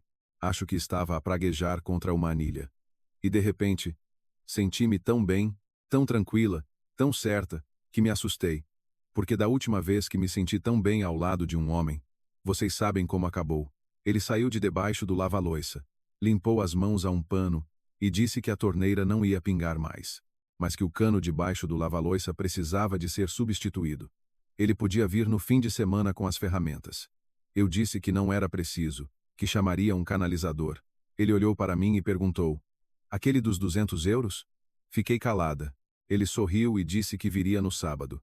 Ele veio no sábado. E no sábado seguinte também. E no outro sábado. Ele não arranjava. Ele dava vida. Apertou as dobradiças dos armários que rangiam como portas num filme de terror. Substituiu a lâmpada por cima do fogão, que piscava como um farol numa tempestade. Aparafusou a prateleira que esteve 3 anos encostada a um canto. Porque eu não tinha a quem pedir. Todos os sábados, ele vinha com a sua mala de ferramentas, fazia o seu trabalho em silêncio, e depois eu dava-lhe o almoço, e ficávamos na cozinha, a beber café e a conversar. Não falávamos de sentimentos. Nem uma palavra, nem uma insinuação. Ele não se intrometia, não pressionava, não me olhava nos olhos com uma pergunta muda. Simplesmente estava ali. Simplesmente arranjava o que estava estragado. E eu percebia que ele não estava a arranjar só a torneira e a prateleira. Ele estava a arranjar algo dentro de mim. Lentamente, com cuidado, como um restaurador que recupera uma pintura antiga, camada por camada, pincelada por pincelada. E depois, ele trouxe as noivas. Não de propósito. Aconteceu. Ele estava a fazer o penteado de noiva a mais uma rapariga. Ela, depois de 3 horas na cadeira, estava com uma fome de lobo. E o Francisco disse-lhe que conhecia um sítio ali perto onde o caldo verde era melhor do que o da avó. A noiva veio ter comigo, de rolos no cabelo, com laca, com as amigas, e pediu 4 doses. A partir daí, foi sempre a subir. Todos os sábados, e depois também às sextas, entravam noivas depois do penteado. Esfomeadas, felizes, radiantes, comiam caldo verde, comiam pastéis de nata, fotografavam os bolos de arroz para a internet e escreviam comentários que me faziam picar os olhos. O café ganhou vida. As mesas começaram a encher. Apareceram novos clientes, amigos das noivas, amigas das amigas, vizinhos dos vizinhos. O passa-palavra é uma coisa fantástica. Melhor do que qualquer publicidade, melhor do que qualquer 6 estrelas na placa. Um dia, o Francisco contou-me uma história que me fez rir até as lágrimas. Foi ter com ele uma funcionária pública alemã, a Frau Schmidt, chefe de uma repartição qualquer na junta de freguesia. Uma mulher monumento, penteado como um capacete de betão, rosto como um parágrafo de lei. O sorriso ausente desde 1978. Precisava de uma fotografia para o cartão de funcionária.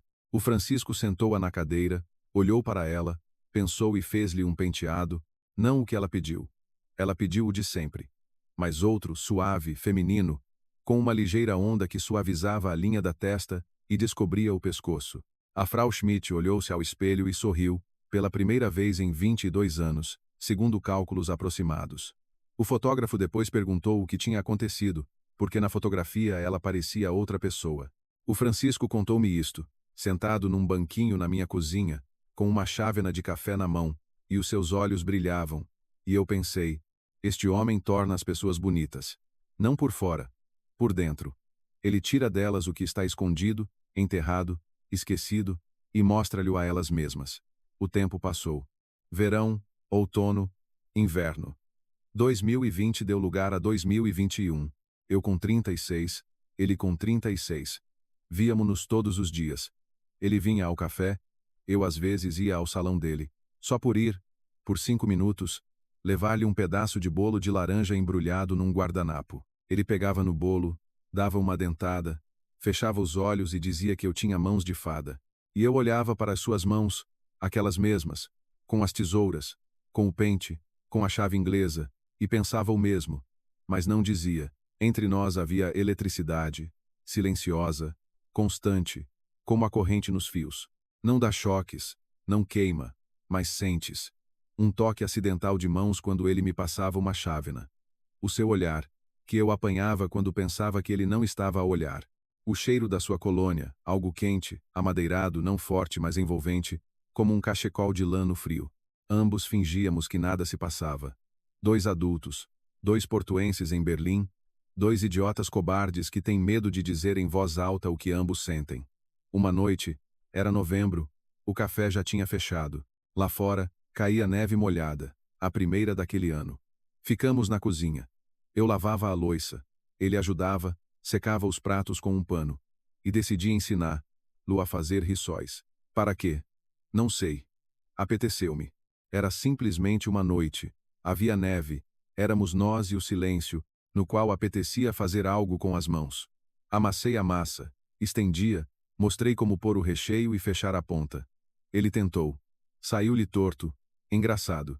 A massa colava-se-lhe aos dedos, a farinha voava por todo o lado. Ele riu-se. Eu ri-me. E a dada altura, ajeitei-lhe a mão, mostrei como se fechava corretamente, e os meus dedos pousaram sobre os dele. E ambos paramos. 1 segundo, 2, 3. Farinha no nariz dele, massa nos meus dedos. A sua mão quente, grande, um pouco áspera do trabalho. E silêncio. Apenas o frigorífico a zumbir, como sempre, como uma testemunha a quem tudo é indiferente. Tirei a mão, virei-me, disse qualquer coisa sobre a massa precisar de ser mais fina. Ele acenou. E continuamos a fazer rissóis, como se nada tivesse acontecido. Mas aconteceu. Ambos sabíamos que tinha acontecido. E ambos ficamos calados, porque somos cobardes, porque temos medo, porque nos queimamos. Eu com o Gui, ele talvez com outra pessoa. E agora estamos junto ao fogo, e não nos atrevemos a estender a mão. E depois, veio o problema. Não bateu a porta, arrombou-a. Em fevereiro, o senhorio aumentou a renda em 30%. 30% não é um aumento, é uma sentença. O fornecedor de carne faliu, e tive de procurar um novo, e o novo era mais caro e pior. A inspeção sanitária apareceu de surpresa. Encontraram um azulejo partido na cozinha, passaram uma notificação, deram-me um mês para resolver, e arranjar o azulejo era dinheiro que eu não tinha. O café estava a ruir. Eu não dormia. Fazia contas, refazia contas, riscava, poupava em tudo. Em mim, nos produtos, na eletricidade. Apagava a luz na sala quando não havia clientes. Deixei de comprar café para mim. Bebia os restos que ficavam no bule. O Francisco via. Ele não perguntava. Ele via. Trouxe-me um saco de batatas. Disse que a tia da aldeia tinha mandado, que não sabia o que lhes fazer. Eu sabia que não havia tia nenhuma, mas aceitei, porque o orgulho é um luxo, e eu já há muito que não me podia dar a esse luxo. Ele vinha depois do trabalho e sentava-se comigo na cozinha, enquanto eu fazia contas num caderno. Não dava conselhos, não consolava, não dizia que tudo ia ficar bem, simplesmente sentava-se, simplesmente estava ali. E esse simples estar ali tornava-me a respiração mais fácil. E nesse momento, quando eu estava à beira do abismo, quando o café estava por um fio, quando me parecia que pior não podia ser, nesse preciso momento, como se o diabo tivesse espreitado o guião e decidido acrescentar picante, apareceu o Guilherme. Ele veio ao café na segunda-feira, à hora de fechar. Eu estava a lavar o chão, o cabelo apanhado num rabo de cavalo, o avental sujo, as mãos vermelhas da água quente. E de repente, a porta, a sineta, e ele ali, à porta, de sobretudo, com um ramo de flores. Não peônias. Não. Rosas vermelhas. 21. Contei-as maquinalmente. E olha para mim com olhos de cão arrependido. Aquele cão que fez asneira no tapete, levou com o jornal no focinho, e agora abana a cauda. Culpado, na esperança de ser perdoado. Ele começou a falar, muito, rápido, confuso, que era um idiota, que tinha percebido tudo, que a ruiva tinha sido uma obsessão, uma confusão, que o diabo o tinha tentado, que tinha ido a um psicólogo, que o psicólogo lhe disse que ele tinha medo da intimidade, ou do apego, ou de outra coisa qualquer. Eu já não ouvia os pormenores. Que não conseguia viver sem mim, que tinha emagrecido, que não dormia, que sonhava com o meu caldo verde, sonhava com o meu caldo verde. Imaginam? Não comigo. Não com o meu rosto, não com o meu riso, mas com o caldo verde. E ele acha que isso é uma declaração de amor. Ele pousou as rosas na mesa, 21, vermelhas, com gotas de água nas pétalas. Bonitas, atrevidas, como ele. Eu fiquei com a esfregona na mão, em silêncio. Uma tempestade por dentro, não amor, não, nem saudade, nem alegria, nem excitação, mas raiva e outra coisa. Cansaço. Aquele cansaço de chumbo de uma mulher solteira a quem não oferecem amor, mas uma muleta. Fiquei calada, e ele falou. E quanto mais ele falava, mais claro eu percebia que ele não tinha mudado, que ele dizia as mesmas palavras, só que por outra ordem, que o psicólogo o tinha ensinado novas frases. Mas por dentro, era o mesmo Gui, que pousaria o telemóvel com o ecrã para baixo e assobiaria ao chegar a casa. Mas não o mandei embora. E esse foi o meu erro, a minha fraqueza, a minha falha. Eu disse que ia pensar. Nem sim, nem não. Vou pensar. Porque estava cansada. Porque o café estava a ruir. Porque o Francisco estava perto, caloroso, verdadeiro. Mas eu tinha medo de dar um passo na sua direção. E o Gui, conhecido, compreensível, como uns sapatos que apertam, mas a que já te habituaste. E eu escolhi os sapatos. Ou quase escolhi. E no dia seguinte, o Francisco entrou no café, como de costume, às 12h, e viu as rosas na mesa. 21. Não tive tempo de as tirar. Ele olhou para as flores, depois para mim, e nos seus olhos vi o que temia ver. Compreensão. Silenciosa, calma, como a superfície de um lago um segundo antes de lhe atirarem uma pedra. Ele não disse nada. Sentou-se à mesa, pediu o caldo verde, comeu, deixou o dinheiro, levantou-se e foi-se embora. A sineta tilintou, a porta fechou-se. Ele não veio no dia seguinte. Nem no outro, nem na semana seguinte. A terceira mesa, junto à janela, estava vazia, e parecia-me que não era a mesa que estava vazia, mas um buraco. Um buraco negro e frio no meu café, na minha vida, no meu peito. Fiz uma escolha, errada, cobarde, cega, e a consequência já estava à porta. Sabem o que é pior do que a traição? Quando nos traímos a nós mesmas, quando sabemos exatamente o que é certo e o que não é, sabemos com as entranhas, com os ossos, com aquela mesma bússola portuense que a minha mãe me coseu nas costelas ainda em criança. E mesmo assim vamos na direção errada. Não por sermos estúpidas, não por sermos cegas, mas porque estamos cansadas. Cansadas de ser fortes, cansadas de decidir, cansadas de nos mantermos de pé quando as pernas vergam, e então, não escolhemos o que é certo, mas o que é familiar. Porque o familiar não assusta, envenena lentamente, mas pelo menos é previsível. O Guilherme pressionava, em silêncio, metodicamente, a alemã. Ligava todas as noites, não fazia histeria, não implorava, falava calmamente, de forma razoável, como um adulto que reconheceu seus erros e está disposto a trabalhar em si mesmo. O psicólogo ensinou-lhe as palavras certas. Ele falava em aceitar a responsabilidade, em limites, em maturidade emocional, palavras bonitas, direitas como um relvado alemão. E eu ouvia, e uma parte de mim, aquela parte que estava cansada, que só queria deitar-se, e que alguém decidisse por ela, essa parte acenava. Talvez ele tenha mesmo mudado. Talvez as pessoas mudem. Talvez eu seja demasiado rigorosa. Talvez esteja a perder uma segunda oportunidade. E as segundas oportunidades não são infinitas. Mas a outra parte, a da minha mãe, a portuense, a que se lembra do cabelo ruivo no colarinho e da conversa no tablet, essa parte ficava calada e olhava para mim com reprovação, como a professora Palmira por cima dos óculos, quando não resolvíamos a equação e sabíamos que não a tínhamos resolvido, mas estávamos no quadro a fingir. Depois, juntou-se a Inga, a sogra crocodilo, a ex-sogra, que, por todas as leis do gênero, devia ter desaparecido da minha vida depois de a Frau Müller ter pousado na mesa aquela folha de papel. Mas a Inga é como o bolor. É impossível de eliminar. Não se pode raspar. Só se pode aguentar ou queimar a casa. A Inga ligou-me no sábado.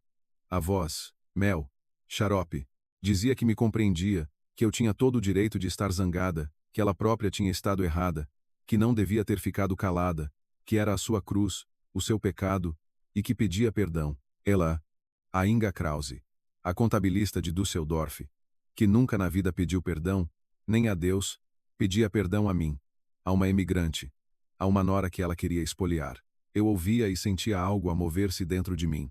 Não a derreter, a mover-se, como o gelo num rio que não derreteu, mas que simplesmente se deslocou. Quando uma pessoa pede perdão, mesmo que seja falsamente, mesmo que com segundas intenções, acabamos por amolecer, porque somos assim.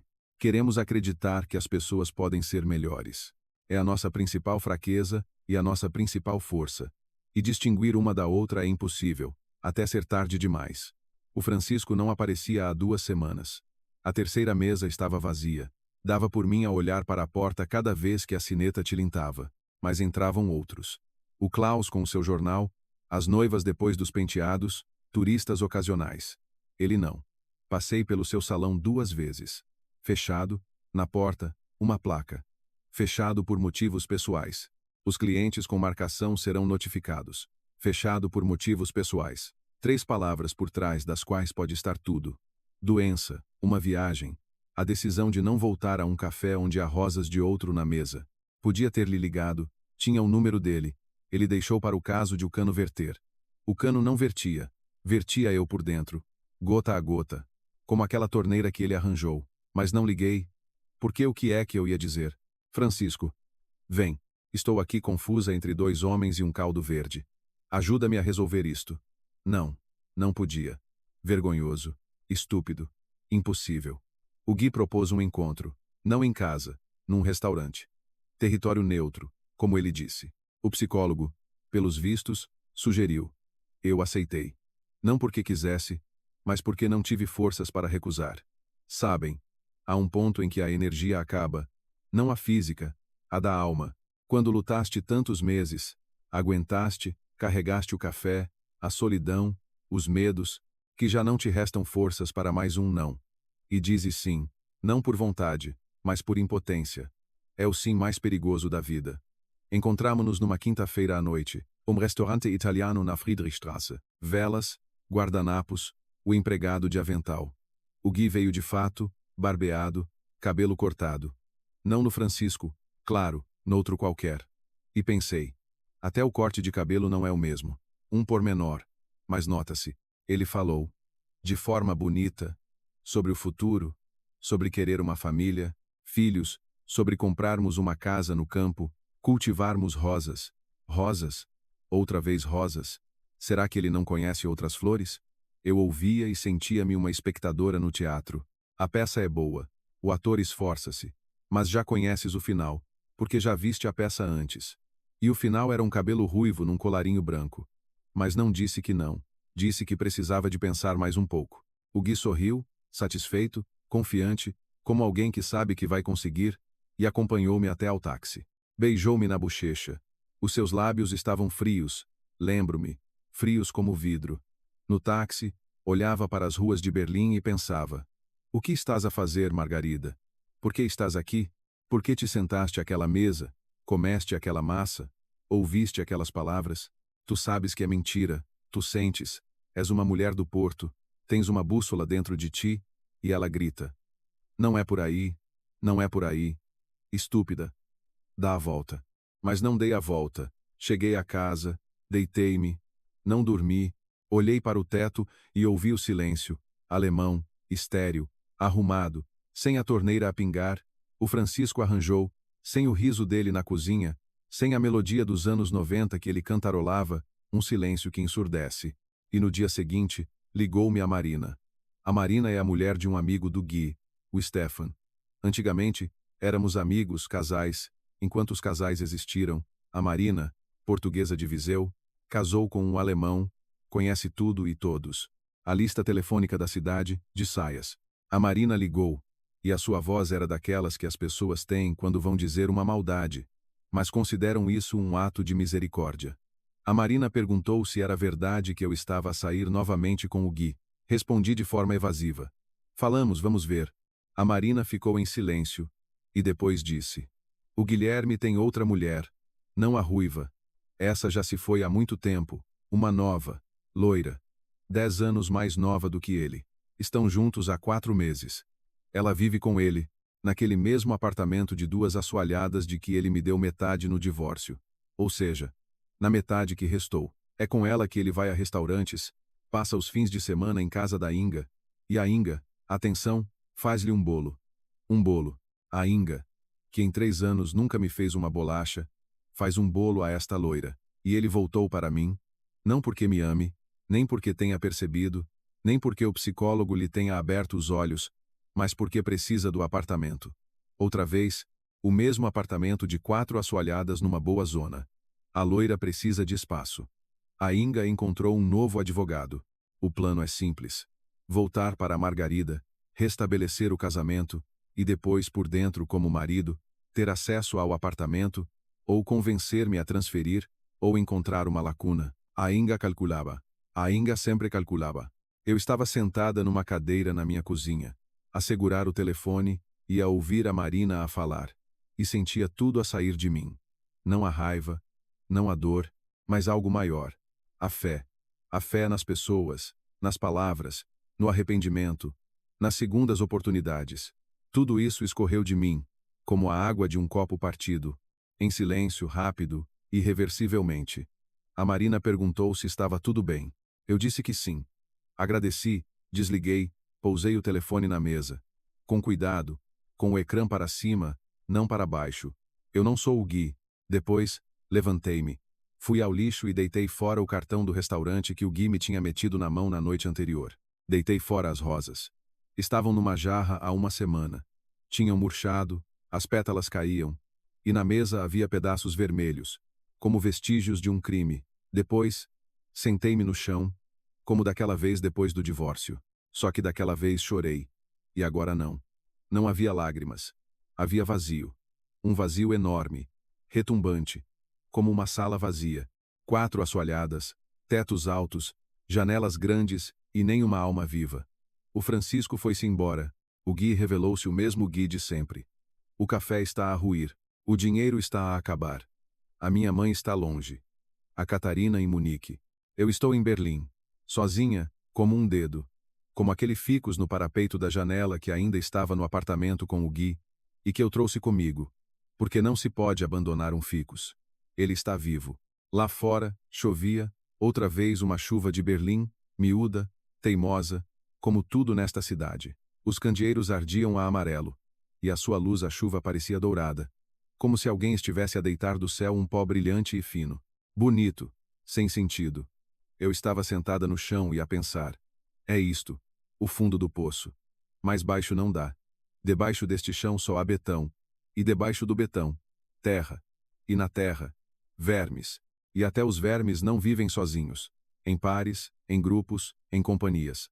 E tu, Margarida, estás sentada sozinha no 4º andar de uma cidade estranha a falar contigo mesma.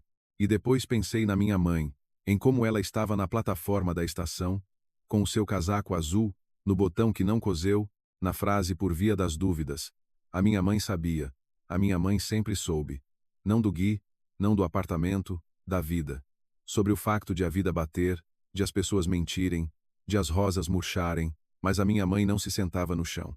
A minha mãe levantava-se todas as vezes, depois de cada golpe, levantava-se, lavava a cara, e ia fazer caldo verde, porque o caldo verde cura tudo. E eu levantei-me. Não logo, 1 hora depois, talvez 2. Levantei-me, lavei a cara, olhei-me ao espelho. O rosto cinzento, os olhos secos, o cabelo um desastre. Precisava de cortar o cabelo, precisava de ir ao Francisco. Mas o Francisco não estava. O salão estava fechado, uma placa na porta.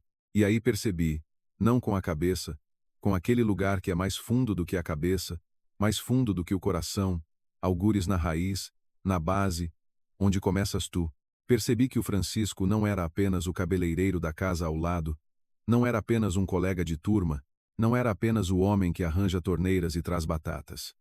O Francisco é aquela pessoa ao lado de quem eu não preciso de fingir, não preciso de sorrir quando dói. Não preciso de fingir que está tudo bem. Ao lado dele, posso ser eu mesma, cansada, assustada, de avental sujo, com farinha no nariz. E isso é suficiente. Isso é suficiente. E eu perdi-o, por causa de 21 rosas, e da minha própria cobardia. Olhei-me ao espelho, e disse a mim mesma em voz alta, no apartamento vazio, onde ninguém ouve. Margarida, se não fizeres alguma coisa agora, Vais passar o resto da vida com um ficus e memórias. O ficus, claro, é um ser grato, mas não pode abraçar. A única questão é: onde está o Francisco? Passamos a vida inteira a fazer penteados para os casamentos dos outros, a fazer bolos para as festas dos outros, a passar a ferro camisas para os homens dos outros, a sorrir para clientes dos outros, a fazer caldo verde para estômagos dos outros, a pôr toalhas de mesa para os almoços dos outros. E para nós, depois, para nós, um dia, para nós, quando todos estiverem satisfeitos, fartos de ver, fartos de festejar. E ali estás tu, no fim da fila para a tua própria vida, e percebes: a fila acabou, todos se foram embora, a festa acabou, o bolo foi comido, e tu nem sequer provaste. Chega, chega, Margarida. Acordei naquela manhã, com a sensação de que um interruptor qualquer se tinha ligado dentro de mim. Não um interruptor pequeno, um disjuntor pesado, industrial, como numa central elétrica. Clique, e a luz acendeu-se.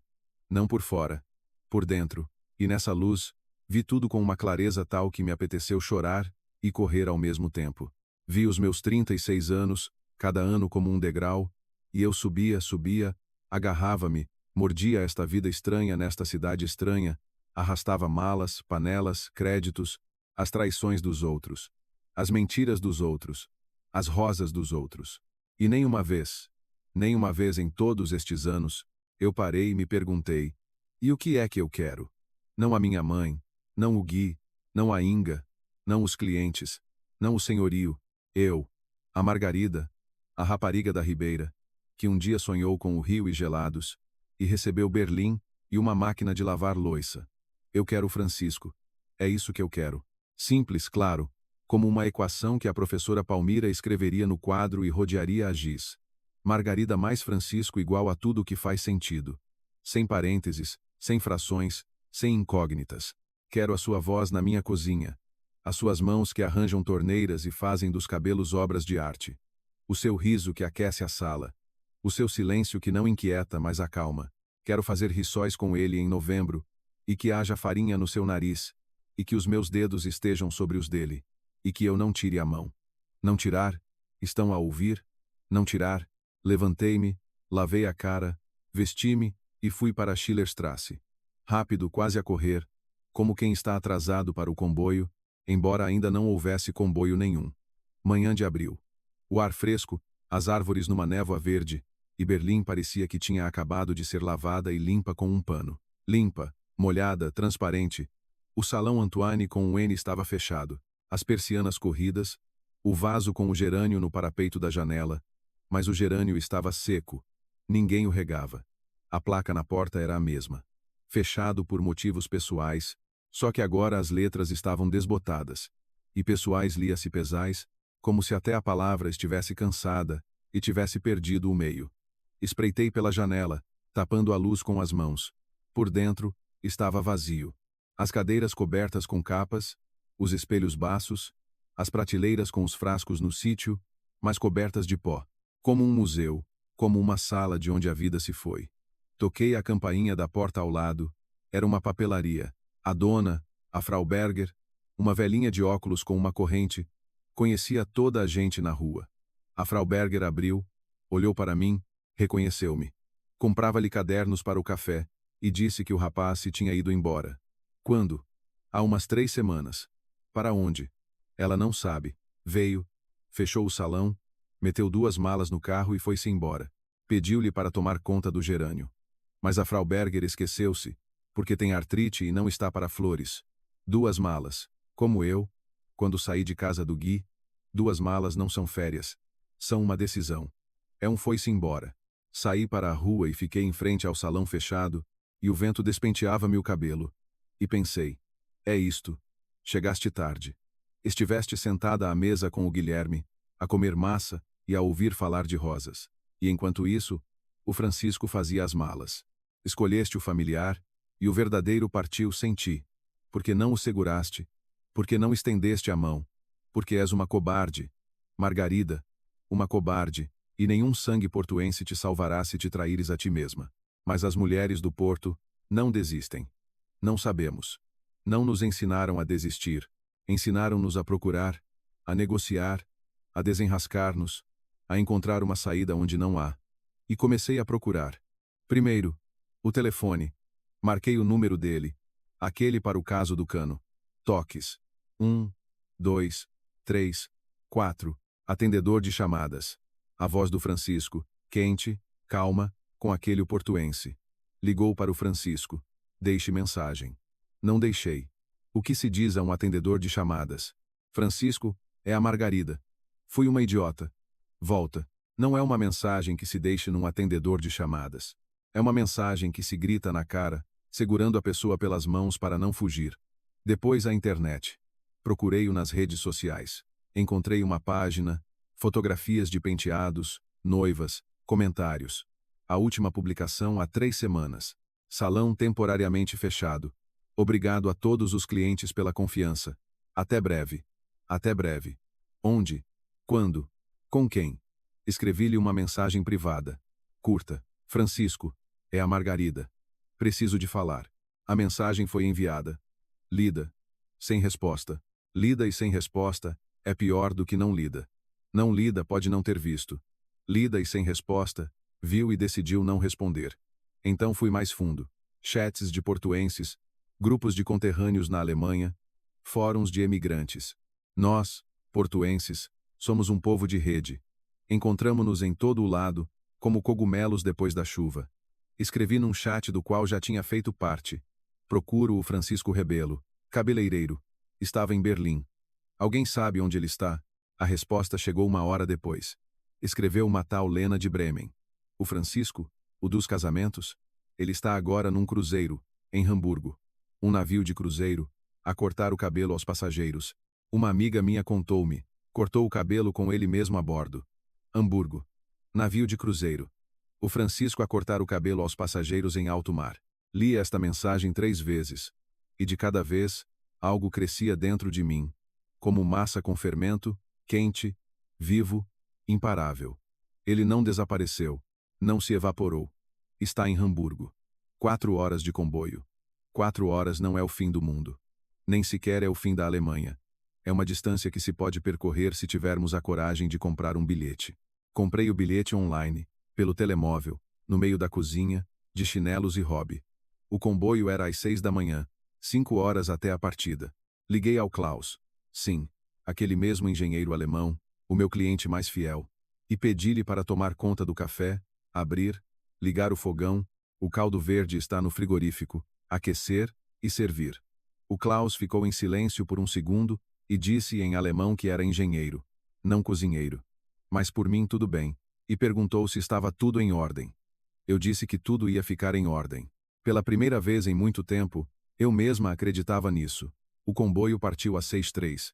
Pela janela, Berlim, depois os subúrbios, depois a Alemanha, campos arrumados, como as folhas de um caderno, casas com telhados vermelhos, vacas, moinhos de vento, tudo direito, traçado, paralelo. A paisagem alemã é como a vida alemã, bonita, correta, previsível. E estranha, ainda estranha, apesar dos 16 anos, eu estava sentada à janela e pensava. 6 anos. O Francisco viveu a 2 quarteirões de mim durante 6 anos. 2.190 dias. Todas as manhãs, eu passava pela Schillerstrasse, pelo seu salão, pela sua placa com o erro, pelo seu gerânio no parapeito da janela. Todas as manhãs, e nunca entrei. 6 anos. E agora viajo 4 horas para lhe dizer o que podia ter dito simplesmente atravessando a rua. Que estúpidos que somos. Que estúpidos que somos todos nós, seres humanos. Procuramos, corremos, agitamo-nos pelo mundo, fazemos planos, pedimos créditos, casamo-nos com as pessoas erradas, divorciamo-nos, sofremos, e a felicidade está sentada no banquinho ao lado à espera, pacientemente, em silêncio, com uma tesoura na mão e uma melodia portuense nos lábios, à espera que nos viremos. Pela janela, começaram a passar os subúrbios de Hamburgo. Zonas industriais, armazéns, os guindastes do porto no horizonte. Hamburgo é uma cidade diferente, não como Berlim. Berlim é seca, de pedra, angulosa. Hamburgo é úmida, salgada, portuária. Hamburgo cheira a mar. E quando saí na estação e inspirei aquele ar salgado, pesado, com um travo a peixe e a diesel, Senti algo a revirar-se no peito, porque aquele cheiro era parecido, não idêntico.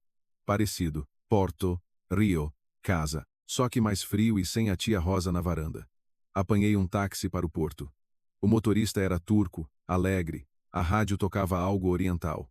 Eu olhava pela janela e contava os minutos. O porto abriu-se à minha frente, como um enorme cenário.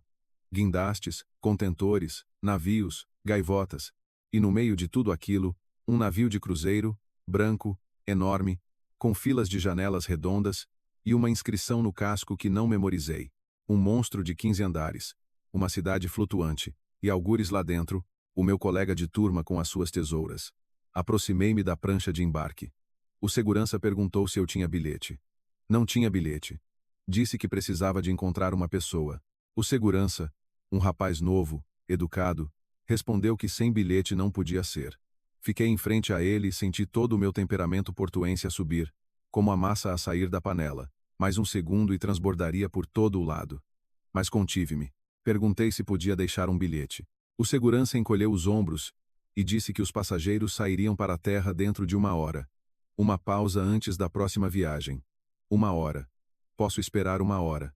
Esperei 6 anos. O que é 1 hora para mim? Sentei-me num banco no cais.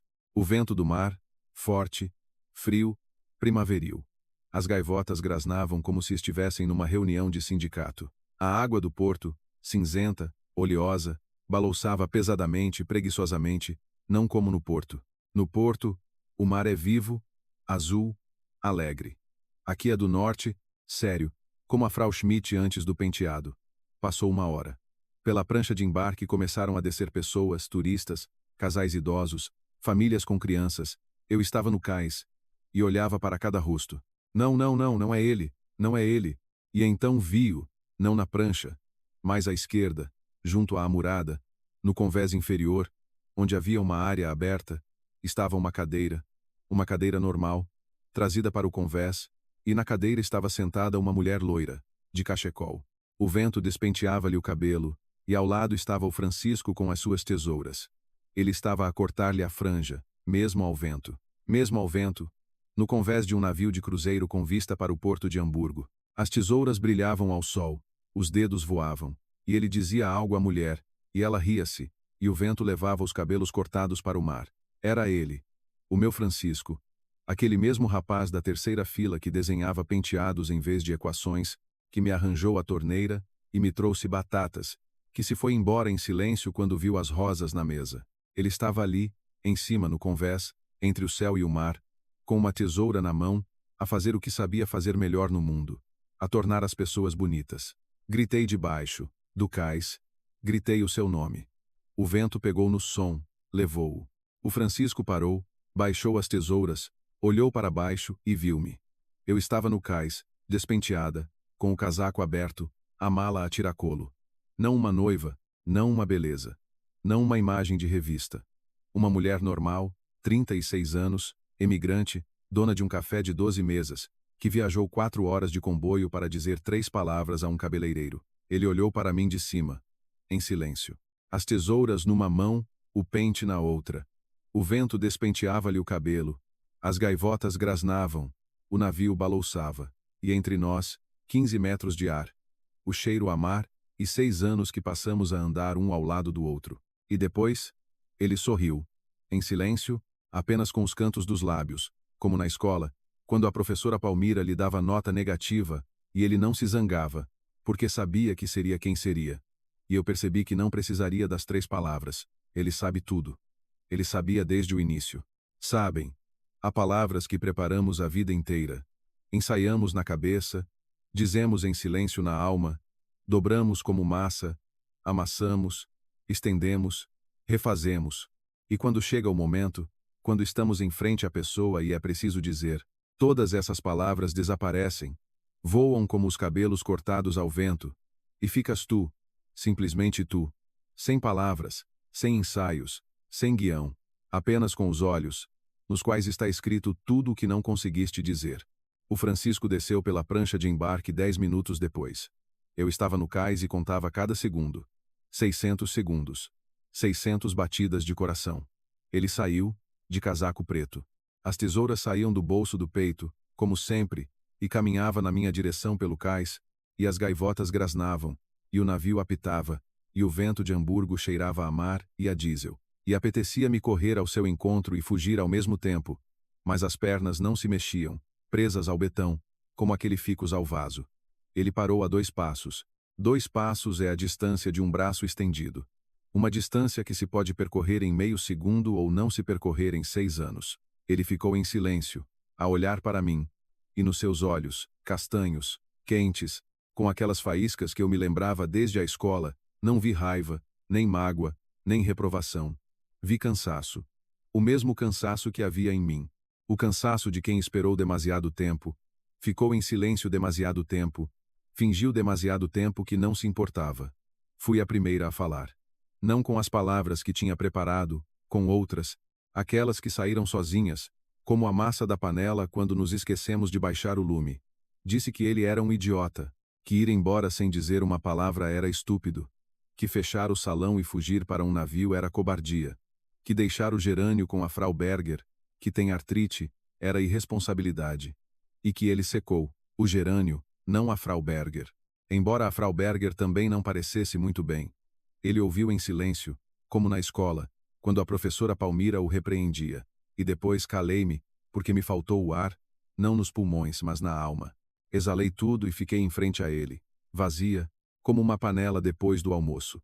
E então ele disse, em voz baixa, calma, sem a bravata portuense, sem brincadeiras, sem sorriso, disse que não se tinha ido embora por minha causa, que se tinha ido embora para não me atrapalhar a escolher, que quando viu as rosas na mesa, 21, vermelhas, ele também as contou. Percebeu que o outro tinha voltado, e que ele, o Francisco, não ia lutar por uma mulher que não conseguia decidir. Não por não se importar, mas porque o amor não é uma competição. Não é um concurso de quem traz mais rosas. O amor é quando uma pessoa te escolhe, sem pressão, sem persuasão, sem uma única rosa. Simplesmente escolhe, porque não consegue de outra forma. E ele esperou que eu escolhesse. E eu não escolhi. E ele decidiu que ela tinha escolhido não ele, e foi-se embora. Não por ser cobarde, mas porque dói estar ao lado de alguém que não te vê. Eu ouvia, e as lágrimas corriam-me pelas bochechas, e não me importava de estar no meio do porto de Hamburgo, de haver pessoas à volta, turistas, marinheiros, o segurança que ainda olhava para mim com desconfiança. As lágrimas corriam, e eu não as limpava. Que corram, que lavem. Como a minha mãe disse, as lágrimas não são fraqueza, são a alma a lavar-se. E depois, disse-lhe o que devia ter dito há muito tempo. Não no cais, na cozinha, em novembro, quando fazíamos rissóis e os meus dedos pousaram sobre os dele, e eu tirei a mão. Era aí que devia ter dito. Mas não disse então. Digo agora. Disse. Precisei de 36 anos, um casamento falhado, uma sogra crocodilo, 20, e um rosas murchas e 4 horas de comboio. Mas eu escolhi. Eu escolhi-te a ti. Não porque sejas melhor do que ele, não porque arranjes torneiras, não porque faças penteados que fazem as noivas chorar, mas porque ao teu lado não preciso de fingir. Ao teu lado sou eu.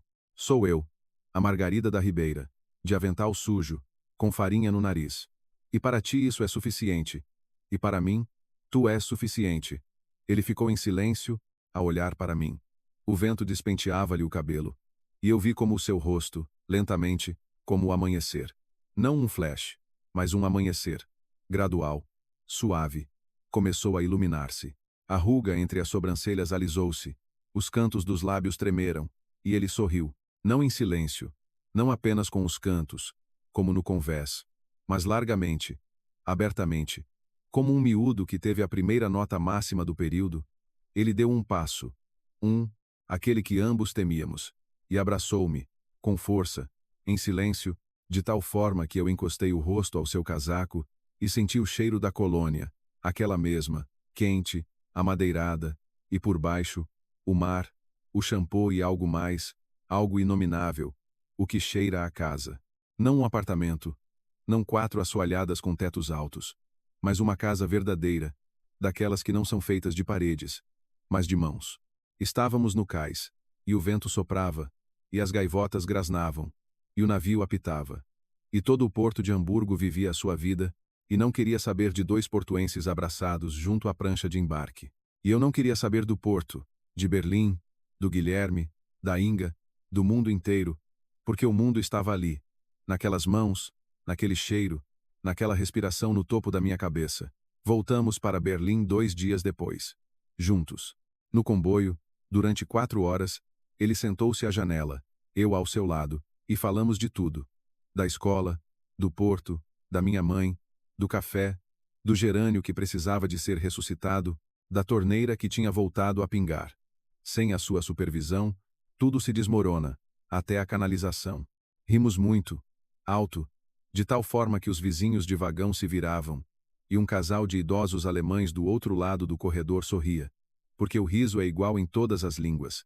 O Francisco voltou para a Schillerstrasse, abriu o salão, tirou as capas das cadeiras, limpou os espelhos, arrumou os frascos, comprou um novo gerânio, vermelho, vivo, atrevido, pendurou na porta a placa, aberto, e no primeiro dia, veio uma cliente, uma noiva que o esperava há 3 semanas, porque não queria outro mestre. E depois, fizemos o que devíamos ter feito há muito tempo. Deitamos uma parede abaixo, literalmente. Entre o meu café e o seu salão havia uma parede, fina, de meio tijolo, como se veio a descobrir, uma divisória que foi colocada há uns 30 anos, quando um espaço foi dividido em 2. Contratamos um pedreiro. Ele abriu uma passagem, colocou um arco, e agora, entre o café e o salão há uma passagem. As noivas vêm ao Francisco para o penteado, e depois vêm ter comigo para o caldo verde. Ou o contrário, primeiro o caldo verde, depois o penteado, caldo verde e penteado. A fórmula perfeita da felicidade. Eu patentearia, mas receio que os alemães não entendam. Não mudamos as placas. Por fora, está tudo como antes. Salão Antoine com um N e o meu restaurante de 6 estrelas. 2 portas, 2 entradas, 2 mundos. E por dentro, um mundo onde cheira a caldo verde e a shampoo, onde nas paredes estão os pátios do Porto pintados pela Catarina, e nas prateleiras frascos de laca e natas no frigorífico. A minha mãe veio no verão de 2022, pela primeira vez em 5 anos. Pequenina, com o mesmo casaco azul, ela nunca o deitou fora, com uma mala onde trazia frascos de compota, salsa num jornal e meias quentes. Embora fosse julho, a minha mãe traz sempre meias quentes, por via das dúvidas. Ela entrou no café, olhou em volta, viu as toalhas de mesa, os quadros, as 12 mesas. Depois espreitou pelo arco, viu o salão, as cadeiras, os espelhos. Depois viu o Francisco. Ele estava junto a uma cadeira, a cortar o cabelo a alguém, a assobiar. A minha mãe olhou para ele durante muito tempo, uns 20 segundos, e depois virou-se para mim e disse: aquele mesmo rapaz da terceira fila que desenhava no caderno. Eu bem dizia que ele era um bom rapaz. Perguntei quando é que ela tinha dito isso. A minha mãe acenou com a mão e respondeu. Sempre disse. Tu é que não ouvias. Talvez tenha dito. As mães são assim. Falam baixo. E nós não ouvimos. E depois, 20 anos depois, descobre-se que a mãe tinha razão. Como sempre, o Francisco fez o jantar para a minha mãe. Não eu. Ele mesmo fez o caldo verde. Com a minha receita. Mas acrescentou algo seu. Uma erva qualquer. Não disse qual. E a minha mãe provou e disse que o caldo verde era bom. Mas o dela era melhor. O Francisco não se ofendeu. Riu-se e disse que o caldo verde de mãe está fora de competição e que ele nem sequer ia tentar. A minha mãe olhou para ele e sorriu. Com aquele sorriso que as mães sorriem quando percebem que a filha está, finalmente, em boas mãos. Agora é 2025. Tenho 40 anos. O Francisco tem 40. Temos um café, um salão e uma porta entre eles. Temos o Klaus, que vem todas as quartas-feiras e come as natas à colherada. Temos as noivas que choram 2 vezes, do penteado e do caldo verde. Temos um gerânio no parapeito da janela, vermelho, atrevido, vivo. E temos a minha mãe no Porto, que liga todas as noites e pergunta se eu rego as flores. O Guilherme, a loira, deixou-o. 6 meses depois, a Inga vendeu o apartamento e foi para Düsseldorf. O Gui ficou sozinho. Às vezes, vejo-o na rua. Anda curvado, a olhar para o telemóvel com o ecrã virado para si. Pelos vistos, já não tem nada a esconder. Não tenho pena dele. Não minto. Tenho um bocadinho de pena, porque ele nunca percebeu, nunca aprendeu, Continuou a ser o rapaz com o sorriso branco que pensa que o amor é um ramo de rosas e palavras bonitas. E o amor é uma torneira arranjada. É um saco de batatas que te trazem sem pedires. É o silêncio na cozinha que não inquieta. É a farinha no nariz e os dedos sobre os dedos.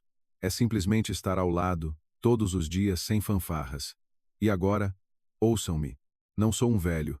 Não tenho 92 anos. Tenho 40.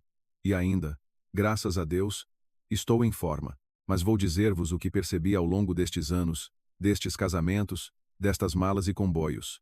A felicidade vive na porta ao lado, literalmente. Não está nas Maldivas, nem num apartamento de 4 assoalhadas, nem num sorriso branco com o passaporte certo. Está perto, a 2 quarteirões. Ao virar da esquina, no banquinho ao lado, mas nós passamos ao lado. Todos os dias, durante 6 anos, 2.190 dias, ao lado, porque olhamos na direção errada, porque procuramos o que não devemos, porque nos venderam uma imagem bonita, e nós carregamos-la conosco, como aquela mala amarrada com uma corda de estendal, pesada, desconfortável, desnecessária. Deitem fora a mala. Olhem à vossa volta. Olhem para quem está ao vosso lado. Para quem vos arranja a torneira em silêncio. Quem vos traz batatas e diz que foi a tia da aldeia que mandou. Quem se senta na vossa cozinha e não dá conselhos. Quem se ri das vossas piadas. Mesmo das más. Quem se vai embora quando vê as rosas de outro. Não por não se importar, mas porque ama tanto que não quer atrapalhar. E as mães, ouçam as vossas mães. Elas sabem sempre, mesmo quando dizem por via das dúvidas.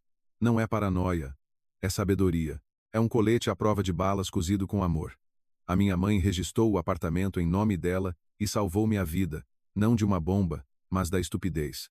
E a estupidez, acreditem, mata de forma mais segura do que qualquer bomba. Só que mais devagar. Liguem à vossa mãe agora mesmo. Peguem no telefone. Marquem o número dela, digam: Mãe, tu tinhas razão. Ela não precisa de mais nada. Estas 4 palavras chegam-lhe para um ano inteiro. E por último, o amor verdadeiro não é bonito. Não é com um vestido branco e peônias. É com farinha no nariz e uma torneira a pingar. É silencioso, teimoso, modesto, como uma placa com um erro, mas é verdadeiro. E não é preciso ir ao fim do mundo por ele. Basta atravessar a rua. Queridos amigos, já houve na vossa vida um amor assim, que se escondia perto, e vocês não reparavam? Conseguiram perdoar-se pela cegueira e dar um passo em frente? Escrevam nos comentários. Se esta história tocou o vosso coração, deixem um gosto e partilhem com os vossos entes queridos. Escrevam de que cidade nos estão a ouvir. E se quiserem que contemos a vossa história de amor, escrevam. Entraremos em contato convosco e faremos dela uma narrativa que será ouvida por milhares de pessoas. Subscrevam para mais histórias instrutivas e audiolivros sobre sentimentos verdadeiros. Amem e sejam amados. E agora, vou-me embora. Preciso de fazer caldo verde.